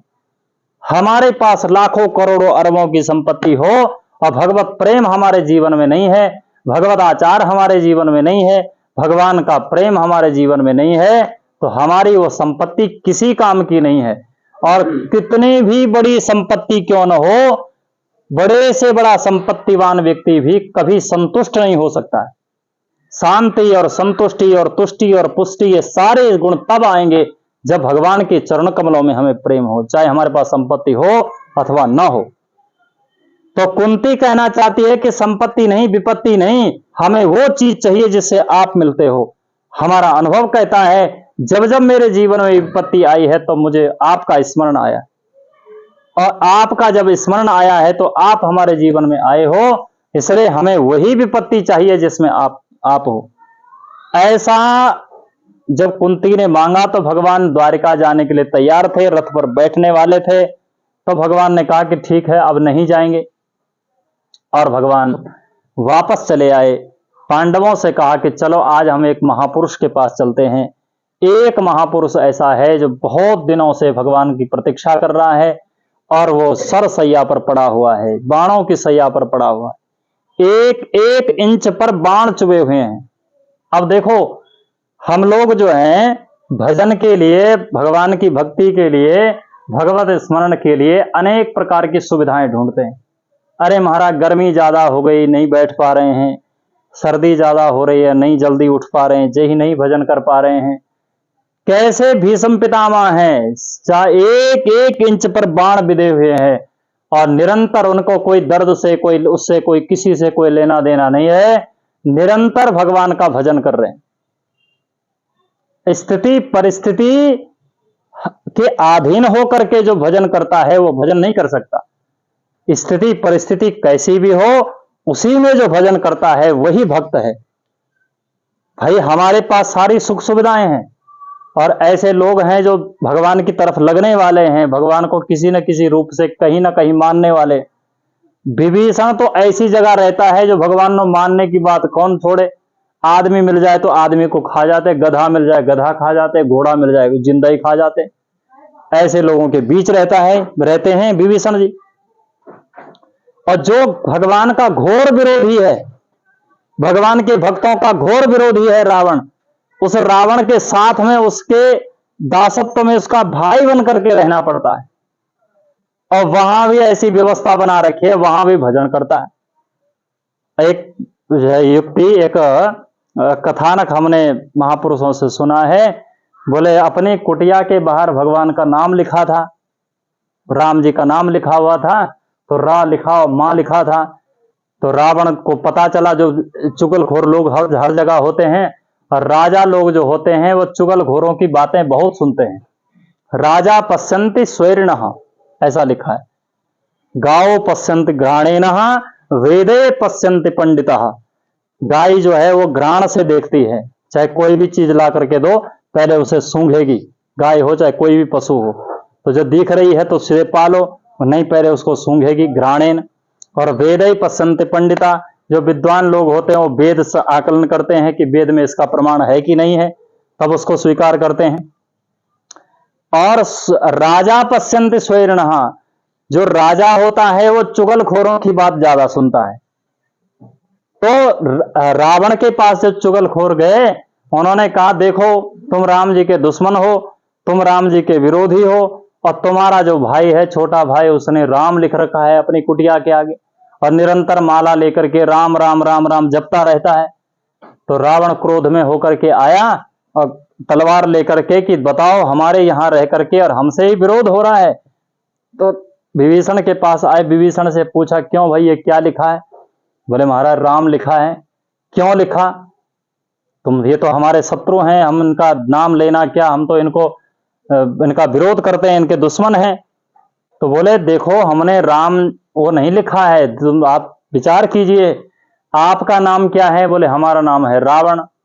आपकी जो धर्म पत्नी है उसका नाम क्या है? बोले उसका नाम है मंदोदरी। तो बोले हमने तो शॉर्टकट में आपका नाम लिख रखा है, ये रावण है, ये मंदोदरी है।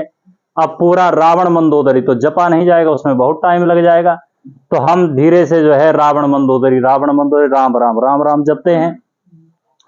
ऐसी युक्ति निकाल करके, इसमें असत्य नहीं माना जाता। यदि भगवान का भजन करने के लिए कोई ऐसा बहाना बनाया जाए और उससे भगवान का भजन पुष्ट हो जाए तो उसे असत्य नहीं माना जाता है। कहने को तो ये असत्य है, वैसा तो नहीं लिखा था उसने, विभीषण ने कोई रावण मंदोदरी थोड़ी लिखा था। परंतु असत्य भी यदि भगवान के भजन में सहायक हो रहा है तो वो असत्य भी असत्य नहीं माना जाता, वो भी सत्य ही माना जाता है। गौ ब्राह्मणार्थे हिंसाया नारतम साजुगुप्सता, किसी की हिंसा हो रही है, मर रहा है कोई व्यक्ति, आपके झूठ बोलने से वो बच जाता है तो भी आपका झूठ झूठ नहीं माना जाएगा, वो भी असत्य ही माना जाएगा। कोई व्यक्ति मर रहा है, कोई व्यक्ति किसी को मार रहा है, उसके पीछे दौड़ रहा है, आपसे पूछे कि वो कहां गया, आपने बता दिया कि वहां गया, तो उसको मारने, आपके सत्य में ऐसा पाप भर जाएगा कि उसको मारने का पाप भी आपको लग जाए, आधा पाप आपको भी भोगना पड़ेगा कि आपने इशारा किया था इसलिए ऐसा हुआ। ऐसी कई घटनाएं हैं शास्त्रों में, जो बता दिया उसी को पाप भोगना पड़ा। और यदि हमारे असत्य बोलने से किसी की रक्षा हो रही है, गौ माता की रक्षा हो रही है, ब्राह्मण की रक्षा हो रही है, और किसी की भी रक्षा हो रही हो, तो हमारा असत्य भी वो असत्य नहीं माना जाएगा, वो भी सत्य ही माना जाएगा। हमारे असत्य बोलने से हमारा भजन पुष्ट हो रहा है तो वो असत्य असत्य नहीं माना जाएगा, वो सत्य ही माना जाएगा। तो ऐसी परिस्थिति में भी विभीषण भजन करते हैं, और सरसैया पर पड़े हुए, बाणों की सैया पर पड़े हुए पितामह भीष्म भजन कर रहे हैं, और हम कह रहे हैं कि हमारे पास एसी वाला कमरा नहीं है इसलिए हम भजन नहीं कर पा रहे हैं, बहुत गर्मी हो रही है, पंखा गर्म हवा छोड़ रहा है, हमको रजाई चाहिए, हमको ये चाहिए, हमको वो चाहिए, सब सुविधाएं हैं, फिर भी भजन नहीं कर पा रहे। और भगवान जब गए पास में, 5 पांडवों को उपदेश दे करके सब लोगों को एक तरफ कर दिया, और केवल भगवान का दर्शन करके, भगवान की स्तुति करके पितामह भीष्म ने शरीर का त्याग किया। यही है सौभाग्य। देहांत काले तुम सामने हो, मुरली बजाते मन को लुभाते, ये नाम गा के मैं तननाथ त्यागूं, गोविंद दामोदर माधवेति। भगवान सामने हैं, भगवान की स्मृति हो, भगवान का नाम हो, भगवान के भक्त पास में हो, और हमारा शरीर छूट रहा हो, यही जीवन की सर्वोत्कृष्ट उपलब्धि है, सबसे बड़ी उपलब्धि। और यदि हमारा शरीर छूट रहा है, विषयी भोगी पामर लोग आसपास खड़े हैं, स्वयं हमारा भजन में प्रवृत्ति नहीं है और वही विषय की चर्चा हो रही है, तो बताओ मर करके भी क्या पाया? कुछ नहीं। धन्य है पितामह भीष्म जिनके सामने भगवान खड़े हैं। ये सौभाग्य बहुत कम लोगों को मिला है। पितामह भीष्म को मिला है, गिद्धराज जटायु को मिला है और बानर राज बाली को मिला है। भगवान सामने हैं, वे स्तुति कर रहे हैं और भगवान उनको दर्शन दे रहे हैं। बाली को तो भगवान ने कहा भी, अचल करहूं तन राखूं प्राणा, तुम चाहो तो मैं तुमको जीवित कर देखता हूं और फिर जैसे हो वैसे बिल्कुल तुम्हारी स्वस्थ हो जाओगे। तो बोले महाराज अब इतना बड़ा सौभाग्य मिला है, अब ये सौभाग्य दोबारा मिलेगा कि नहीं मिलेगा? अगली बार मृत्यु तो होगी कभी ना कभी। आप आज अचल कर दोगे तो कभी ना कभी तो मरना पड़ेगा, और जिस दिन मरेंगे पता नहीं आप होंगे उस दिन की नहीं होंगे। आप आज हो, ये मौका चला जाएगा। तो भगवान ने कहा कि चलो फिर ऐसा बताओ, किसी लोक में तुमको भेज देते हैं। तो बोले किसी लोक में जाने की जरूरत नहीं है, जैसे हैं हम वैसे रहने दो। जेहि जोनि जन्म हो कर्म बस तहाँ राम पद अनुराग हूं। मैं जिस योनि में जन्म लूं तो उसमें आपकी भक्ति मेरे जीवन में हो जाए, यही वरदान देना, और दूसरा कोई वरदान नहीं चाहिए। तो भगवान सामने हैं और पितामह भीष्म अपने शरीर का परित्याग कर रहे हैं, भगवान की स्तुति गुणगान करते हुए। तो भगवान जब पितामह भीष्म चले गए तो थोड़ा उदास हुए और पांडवों ने जो है, पांडव अपने अपने स्थान हो गए, भगवान चले गए। इधर राजा परीक्षित का जन्म हुआ, पुनः भगवान आए और राजा परीक्षित का जन्मोत्सव मनाया। और जब भगवान गए तो अर्जुन भगवान को छोड़ने के लिए गए। बहुत दिनों के बाद जब अर्जुन नहीं लौटे तो युधिष्ठिर महाराज को चिंता होने लगी, क्योंकि काल की जो अवस्था है वो थोड़ा विकृत होने लगी है। जैसे घटनाएं नहीं घटनी चाहिए वो घटने लगी। तो युधिष्ठिर महाराज को पता चला कि कलयुग आ गया है। ऐसा हमने महापुरुषों से सुना। युधिष्ठिर महाराज जी बैठे थे और ये विचार कर रहे थे कि कहीं कलयुग तो नहीं आ गया। और उसी समय जो है उनके आसपास मक्खियां भिनभिनाने लगी। ये जो छोटी छोटी मक्खियां होती है, तो ये कलयुग का जीव है। ये सतयुग त्रेता में नहीं था, ये कलयुग का जीव है मक्खी। मधुमक्खी जो है वो तो सतयुग से है, जो शहद देती है, पर जो ये मक्खी है दूसरी मक्खी, ये हर जगह बैठती है। सारे सदाचार शौचाचार को नष्ट करने में सबसे बड़ा हाथ इसका। गंदी से गंदी जगह पर बैठेगी और भगवान को भोग लगा रखा है पदार्थ, तो उसी पर भी बैठ जाएगी। कहां से आकर कहां बैठ जाए, कहां चली जाए, कुछ पता नहीं है। तो ये मक्खी जो है ये कलयुग का प्राणी है। जैसे मक्खियां देखी तो युधिष्ठिर महाराज समझ गए कि कलयुग आ गए। और अर्जुन जब लौटे तो अर्जुन ने सब घटना सुनाई कि भगवान चले गए, यदुवंशियों का विनाश हो गया। उसी समय उन्होंने विचार किया जी भगवान ही नहीं रहे तो हम भी रह करके क्या करें। श्री महाभारत के अनुसार पांचों पांडव जो है हिमालय की ओर गए हैं, वो सब कथा प्रसिद्ध है। एक एक करके सबको गलना हुआ, अंत में युधिष्ठिर जी गए, सशरीर गए, ये तो कथा प्रसिद्ध है, ये महाभारत की कथा है। लेकिन श्रीमद् भागवत के अनुसार पांडव प्रभासक क्षेत्र में गए हैं और पांचों पांडवों ने द्रौपदी के सहित भगवान की तपस्या की और पांचों के पांचों द्रौपदी के सहित भगवान के लोक को गए। अब आप कहेंगे कि आप ही दो दो प्रकार की बात बोल रहे हो, कौन सी बात सत्य माने, यहां गए कि वहां गए। देखो कल्प भेद हरि प्रभु हरिचरित सुहाए, अलग अलग कल्पों में भगवान अवतरित होते हैं, अलग अलग प्रकार की लीला करते हैं। तो जो श्रीमद् भागवत की जो कथा है वो सारस्वत कल्प की कथा है और श्री महाभारत की जो कथा है वो वैवस्वत श्वेत बारह कल्प की कथा है, जो कल्प इस समय चल रहा है। तो महाभारत के जो पांडव हैं वो स्मार्त हैं। स्मार्त कहते हैं उनको जो भगवान की भक्ति तो करते हैं पर धर्माचरण पूर्वक करते हैं, वर्णाश्रम धर्म का पालन करते हुए करते हैं। और जो वैष्णव हैं वो वैष्णव विशुद्ध भगवान की जो भक्ति करते हैं उनको वैष्णव कहा जाता है। दोनों ही मार्ग कल्याण के। आजकल ये झगड़ा बहुत चला रहता है और यही बात किसी की समझ में नहीं आता कि स्रोत कौन है, स्मार्त कौन है, वैष्णव कौन है, स्मार्त कौन है। और वहां पंचांग में लिखा रहता कि वैष्णवों की एकादशी पहले दिन, दूसरे दिन स्मार्तों की एकादशी है। तो जब हमको पता ही नहीं है कि हम स्रोत हैं कि स्मार्त हैं, वैष्णव हैं कि स्मार्त हैं, तो इसी झगड़े में अरे महाराज दो दो एकादशियां क्यों दे दी, दो दो पर्व क्यों दे दिया, आपको ऐसे क्यों दे दिया। तो ये जब घपला एक झगड़ा इसलिए होता है कि हमें स्वयं का ज्ञान नहीं कि हम हैं कौन। तो हमें यह समझना चाहिए कि पंचदेव उपासक जो होते हैं, जो पांचों देवों की उपासना करते हैं, भगवान नारायण की, भगवान शंकर की, भगवान गणेश की, भगवान सूर्य की, भगवती जगदम्बा की, उनका आचरण करते हैं और वैदिक धर्म का पालन करते हैं, वर्णाश्रम धर्म का पालन करते हैं, वो स्मार्त हैं। और जो विशुद्ध केवल भगवान की भक्ति करते हैं, ऊर्ध्वपुंड तिलक धारण करते हैं, तुलसी कंठी धारण करते हैं, सब देवताओं का आदर करते हैं, ऐसा नहीं कि किसी का विरोध करते हैं, सभी देवी देवताओं का आदर करते हैं, शंकर जी का, नारायण शंकर जी का, गणेश जी का, सूर्य भगवान का, माता जगदम्बा का, और भी अन्य देवी देवताओं का सबका आदर करते हैं, पर विशेष रूप से भगवान का ही यजन करते हैं, उन्हें वैष्णव कहा जाता है।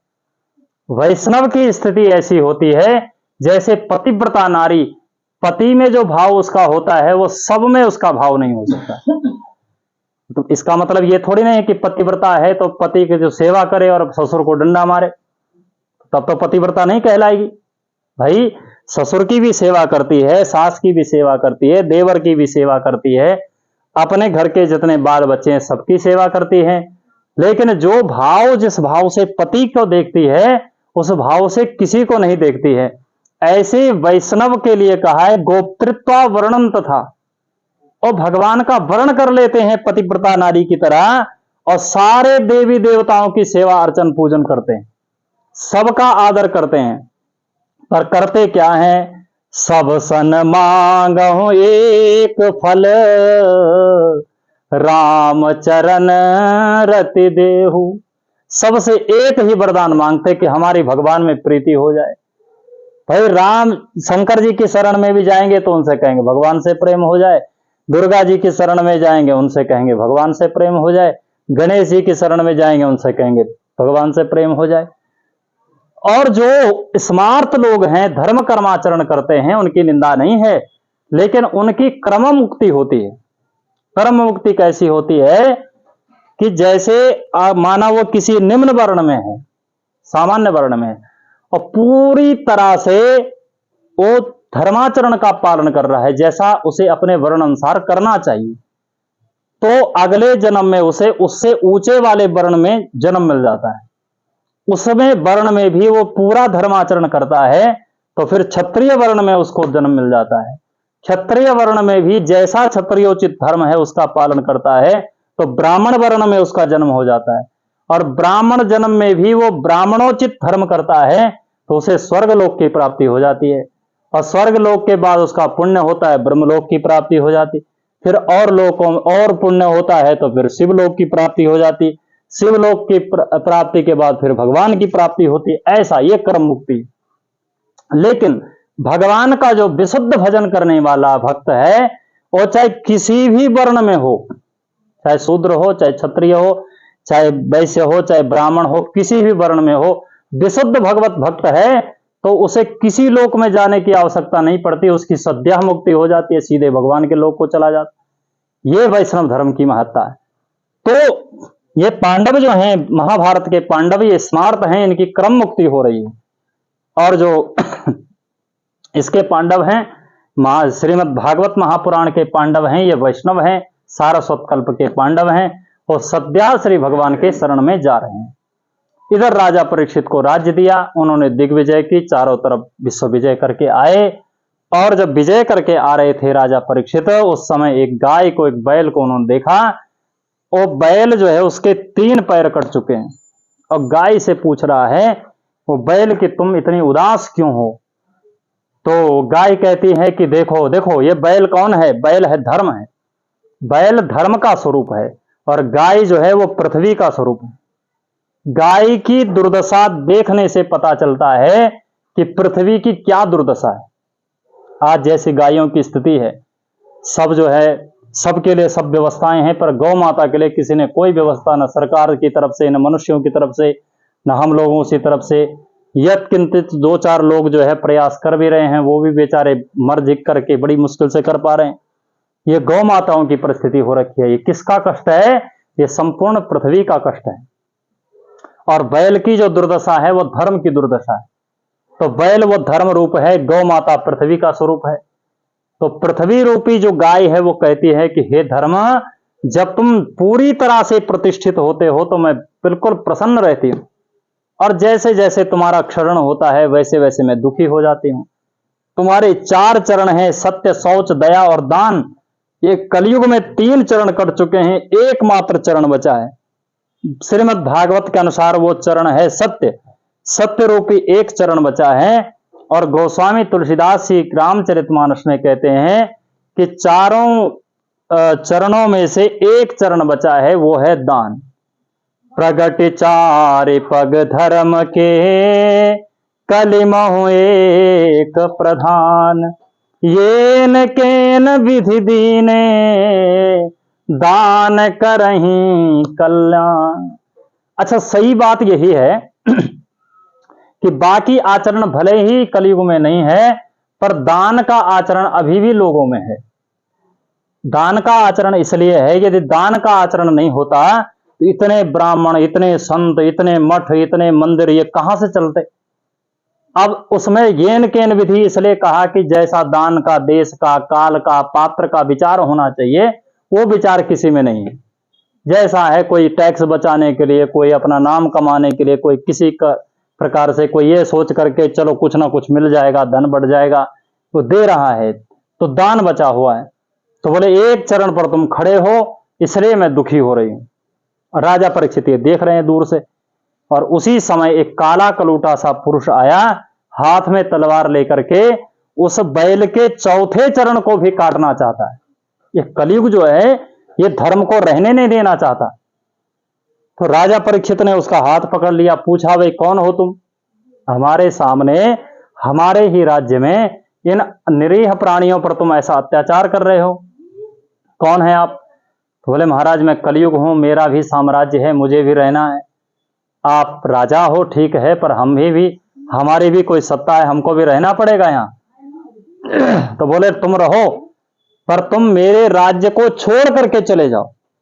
तुम अधर्म बंधु हो, मैं अधर्म के भाई को अपने राज्य में नहीं रहने देना चाहता। तो बोले, नहीं, मैं चला तो जाता तुम्हारे राज्य से बाहर, पर वर्तमान समय में संपूर्ण धरती पर एकमात्र आपका ही राज्य है।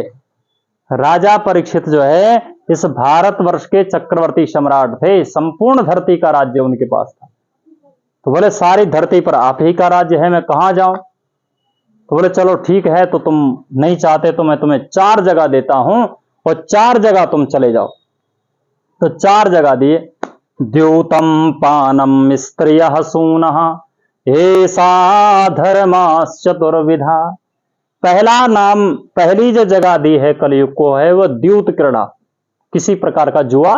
वो जुए में जो है कलयुग रहता है, ये लॉटरी, ये सट्टा, ये सब उसी के अंतर्गत आता है।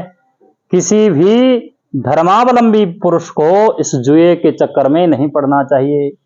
दूसरा स्थान दिया पानम, जो किसी भी प्रकार का नशा है, पानम, तो उसमें जो है कलयुग निवास करता है, किसी को भी उसका आश्रय नहीं लेना चाहिए।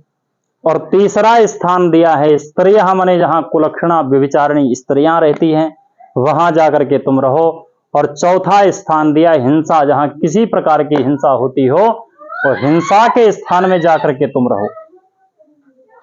तो 4 जगह दे दी, जुआ खेला जाए, जहां नशा किया जाए, और जहां हिंसा होती हो, जहां व्यभिचार होता है, वहां कलयुग रहता है। तो बोले, महाराज ये स्थान ठीक है आपने दे दिए, पर ये आपके राज्य में बहुत कम है। उस समय तो राजा परीक्षित धर्मात्मा राजा का राज्य था, तो नशा करने वाले लोग भी बहुत कम थे। आजकल होते तो बहुत जगह थी नशा वाले के लिए। ऐसे ऐसे नशा लोग करते हैं जिनका हम नाम भी नहीं जानते, कोई इंजेक्शन से लेता है, कोई किसी से लेता है। तो सब प्रकार की नशा भगवान की कृपा से सबके पास है।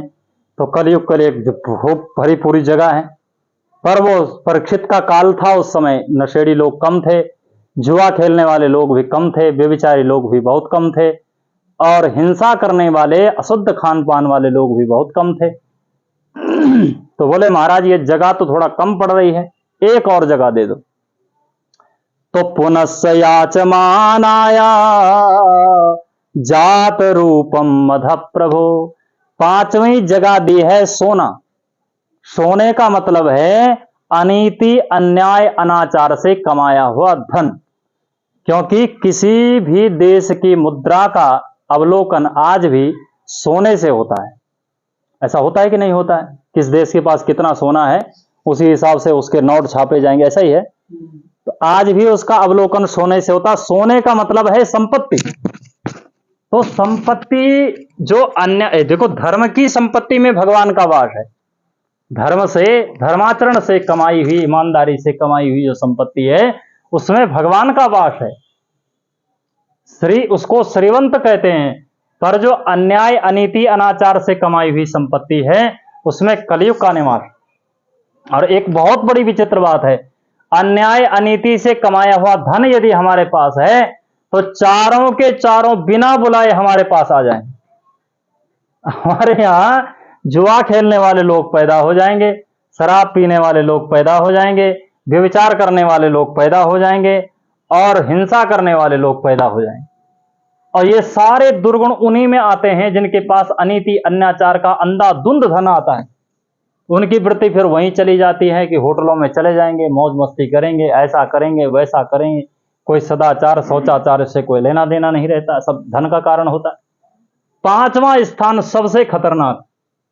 और पांचवें स्थान से क्या स्थिति हुई कि राजा परीक्षित के स्वर्ण खजाने में वैसा तो ठीक स्वर्ण था, जो धन था वो सब ठीक था, पर एक मुकुट ऐसा था जो जरासंध के यहां से लाया गया। और जरासंध अधर्मी राजा था, अधर्म के द्वारा उसने उसको कमाया था। और उसको भीमसेन ने जब जरासंध को मारा तो उस समय पकड़ के लाए थे। हमारे गुरुजन कहते हैं, बोले उस पर शायद युधिष्ठिर महाराज ने कोई चिट विट लगाई होगी कि इसको कोई पहनना नहीं, कोई इसका प्रयोग मत करना।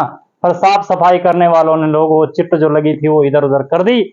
और राजा परीक्षित ने देखा कि ये मुकुट बहुत बढ़िया है, उठाकर वही पहन लिया। और जैसे वो मुकुट पहना वैसे कलयुग जो है उस मुकुट में प्रवेश कर गया। और उस मुकुट के द्वारा जो है राजा परीक्षित की ही बुद्धि में प्रवेश कर गए। एक जो स्थान था, कौन सा, स्वर्ण, उसके जरिए राजा परीक्षित की बुद्धि में कलयुग चला गया। और कलयुग के जाते ही उनके मन में क्या विचार आया कि चलो आज शिकार खेलने चलते हैं। दूसरा अवगुण आ गया तुरंत दूसरा जो अवगुण है हिंसा, वो उनके मन में आ गया कि चलो आज शिकार खेलने चलते हैं। और शिकार खेलने गए, शिकार तो मिला नहीं।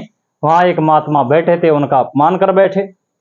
वो तो ध्यान भजन में लगे थे और बोले महात्मा है, हमको देखकर उठा नहीं, हमारा स्वागत नहीं किया। और एक मरा हुआ सर्प उठाया और महात्मा के गले में डाल दिया। महात्मा जी तो जब बाद में उनकी समाधि खुली तो अरे बोले सर्प किसने डाला? महात्माओं को चाहे सर्प की माला डालो चाहे फूल की माला, उनके लिए सब बराबर है, वही तो संतत्व है।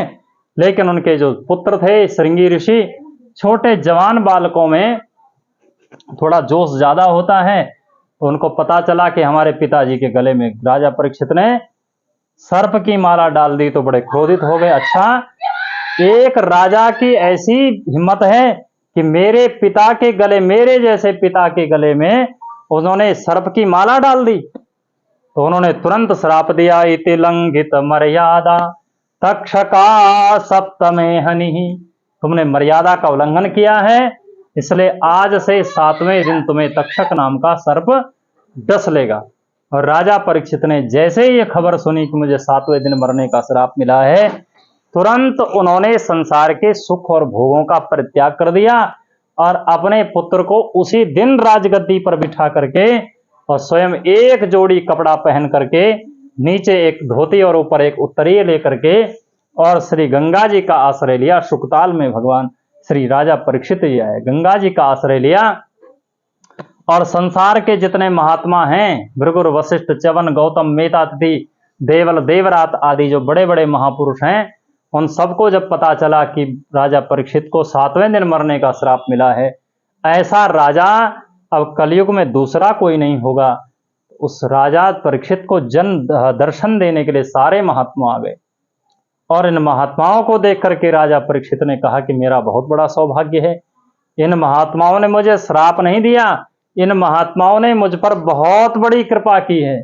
और कृपा इसलिए की है क्योंकि यदि मैं राजगद्दी पर बैठता तो एक दिन में ज्यादा से ज्यादा एक ही महापुरुष का दर्शन कर सकता था, लेकिन श्राप मिल गया, गंगा जी का तट मिल गया और इन महात्माओं का एक साथ दर्शन हो गया।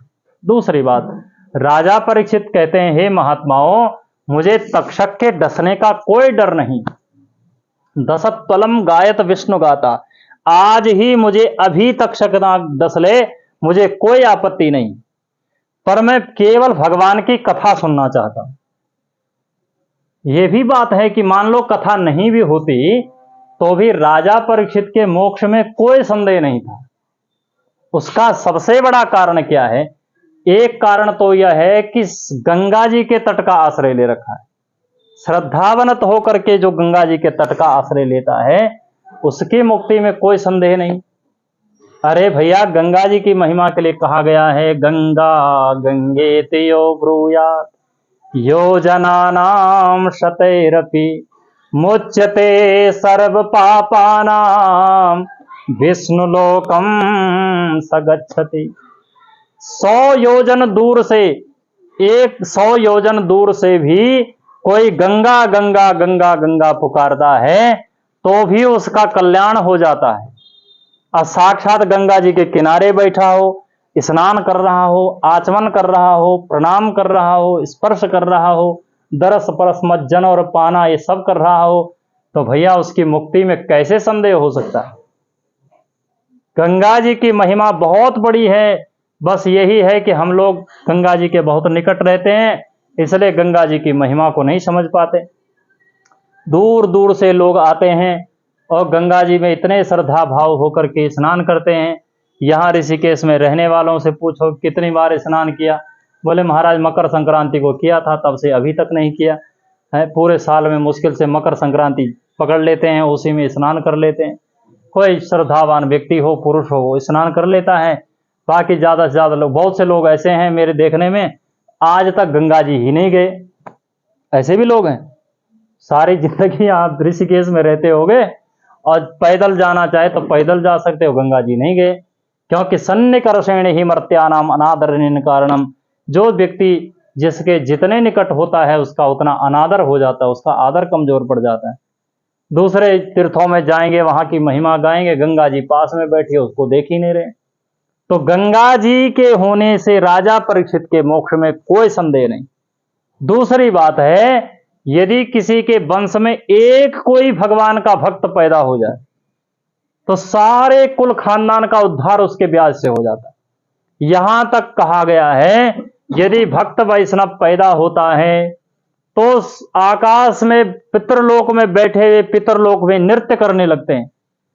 हा स्फोटयन्ति पित्राणि नृत्यन्ति च मुहुः मुहुर्मम कुले मत कुले वैष्णवो जातः यात यामा मनुष्यनः।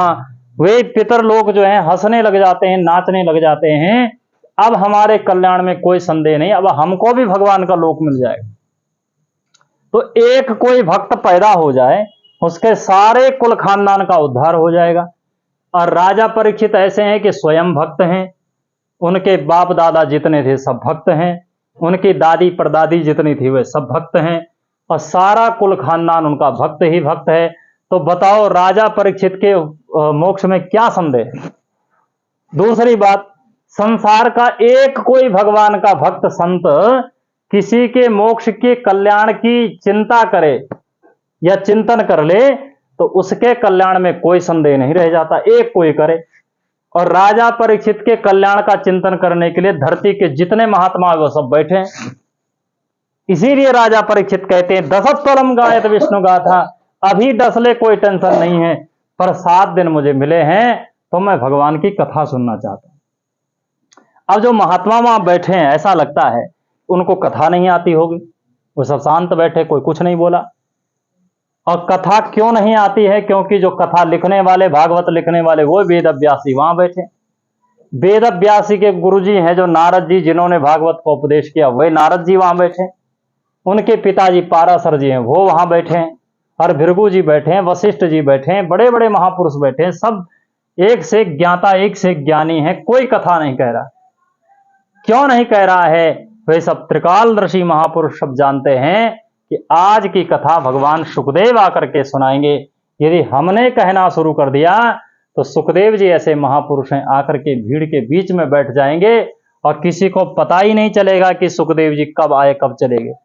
ऐसा थोड़ी हमारी तरह कि भाई हम कथा व्यास हैं, कथा में जाएंगे तो थोड़ा माला लेकर जाएंगे, थोड़ा शोरगुल करके जाएंगे, दो चार चेले चपाटे साथ में लेकर जाएंगे, एक आध आसन बिछाने वाले साथ में ले जाएंगे।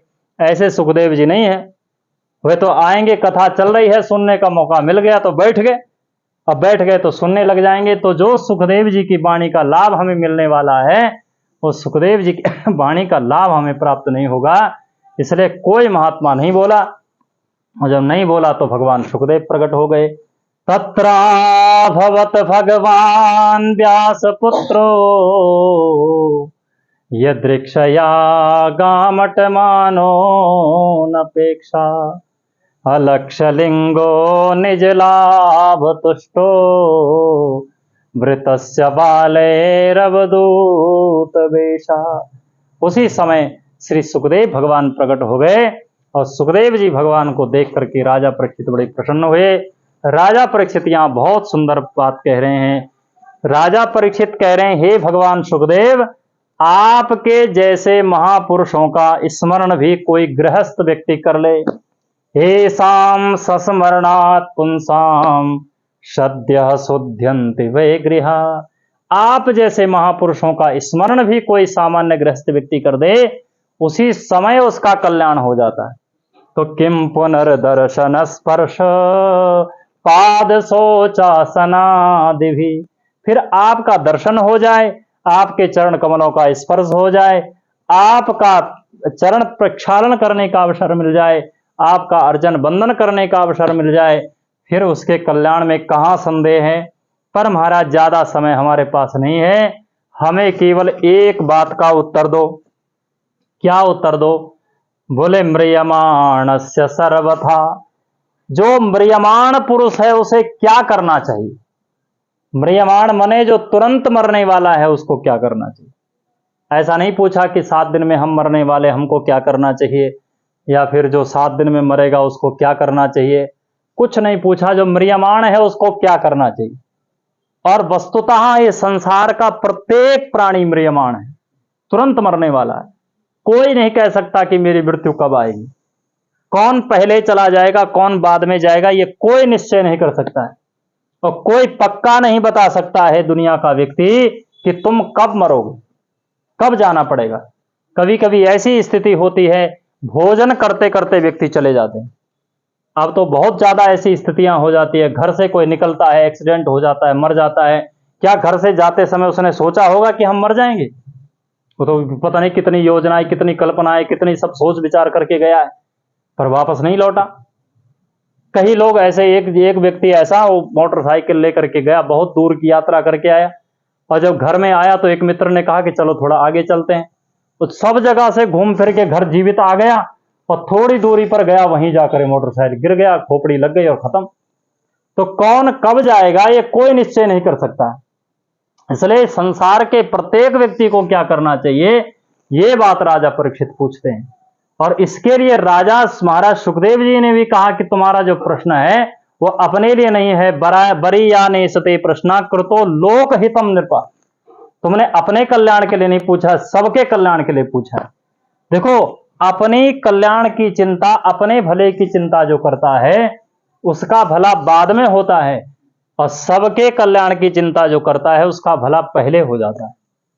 ये जो दुर्भावना है कि मेरे को मिले मैं ही करूंगा। एक जगह हम गए तो बोले हम क्या करते हैं, कीर्तन करते हैं तो प्रसाद जो भगवान को लगता है वो तो हम खुद लेते हैं, और जो थोड़ा सा प्रसाद दूसरे में मिला के जो दूसरा प्रसाद है दूसरे को दे और लोगों को बांट देते हैं। तो मैंने कहा तुम उसको क्यों अलग से लेते हो और उसको क्यों बांटते हो? तो बोले वो भगवान के पास है, उसमें ज्यादा पावर है, और जो थोड़ा अलग है उसमें थोड़ा कम है। पहले तो तुम अपराध यही कर रहे हो कि भगवान के प्रसाद में ही भेद कर रहे हो, और दूसरा अपराध ये कर रहे हो कि अपने लिए तो बढ़िया वाला और दूसरों के लिए ऐसा ही वैसा वाला। तो ये जो भेद बुद्धि है ये कल्याण नहीं होने देगी। भाई जो है वो प्रसाद लगा है, भोग लगा है, सब में मिला दो, सबको बांट दो, जैसा सब ले रहे हैं वैसा तुम भी लो। तो सबके कल्याण की जो बात करता है उसका कल्याण भगवान सबसे पहले कर देते हैं। ऐसे राजा परीक्षित को श्री सुखदेव भगवान ने यहाँ से मंगलाचरण करके भगवान की कथा का श्रवण कराया और सबसे पहले सृष्टि का वर्णन किया और आगे का वर्णन किया। आगे का वर्णन वो कल की कथा में हम करेंगे और आज वाणी को ही भगवान के चरणों में समर्पित करते हैं। थोड़ा सा भगवान नाम संकीर्तन करते हैं और कल भी ठीक 4 बजे से फिर कथा प्रारंभ करेंगे। तो कथा तो ऐसी है कि चाहे ये सोच के बैठो कि थोड़ी करेंगे तो कथा होते होते बहुत हो जाती हैं। ऐसा स्वाद इसमें है कि जैसे ये सोच के बैठो कि थोड़ा सा, जैसे चीनी होती ना, चीनी का कटोरा धर दो किसी के पास तो उसको चीनी को थोड़ा मुंह में डालो तो थोड़ी देर बाद फिर मन करता है कि थोड़ा और डाल देते हैं। अब तो चीनी लोग नहीं खाते, कई चीज भी हो गई अब खाने पीने के लिए, कई चीजें हो गई खाने पीने की। बचपन में खूब खाते थे पहले जब अभाव था, तो एक मिठाई के नाम पर चीनी होती थी घर में, तो छुपा छुपा करके थोड़ा सा मुंह में डाले तो फिर इच्छा होती फिर और डाला, ऐसे में आधी चीनी मिक्सी खा जाता था। तो ऐसे ही भगवान की कथा का मिठास है, थोड़ा पियो फिर थोड़ा और मन करता है, थोड़ा और बोलो तो और मन करता है। ऐसे भगवान की कथा है। यही जीवन का सर्वोत्कृष्ट सार है, यही जीवन के वास्तविक पल हैं जो हम जी रहे हैं। इन्हीं भावों के साथ में वाणी को भगवान के चरणों में समर्पित करें और भाव प्रेम के साथ में आगे की कथा कल की कथा में श्रवण कराएंगे।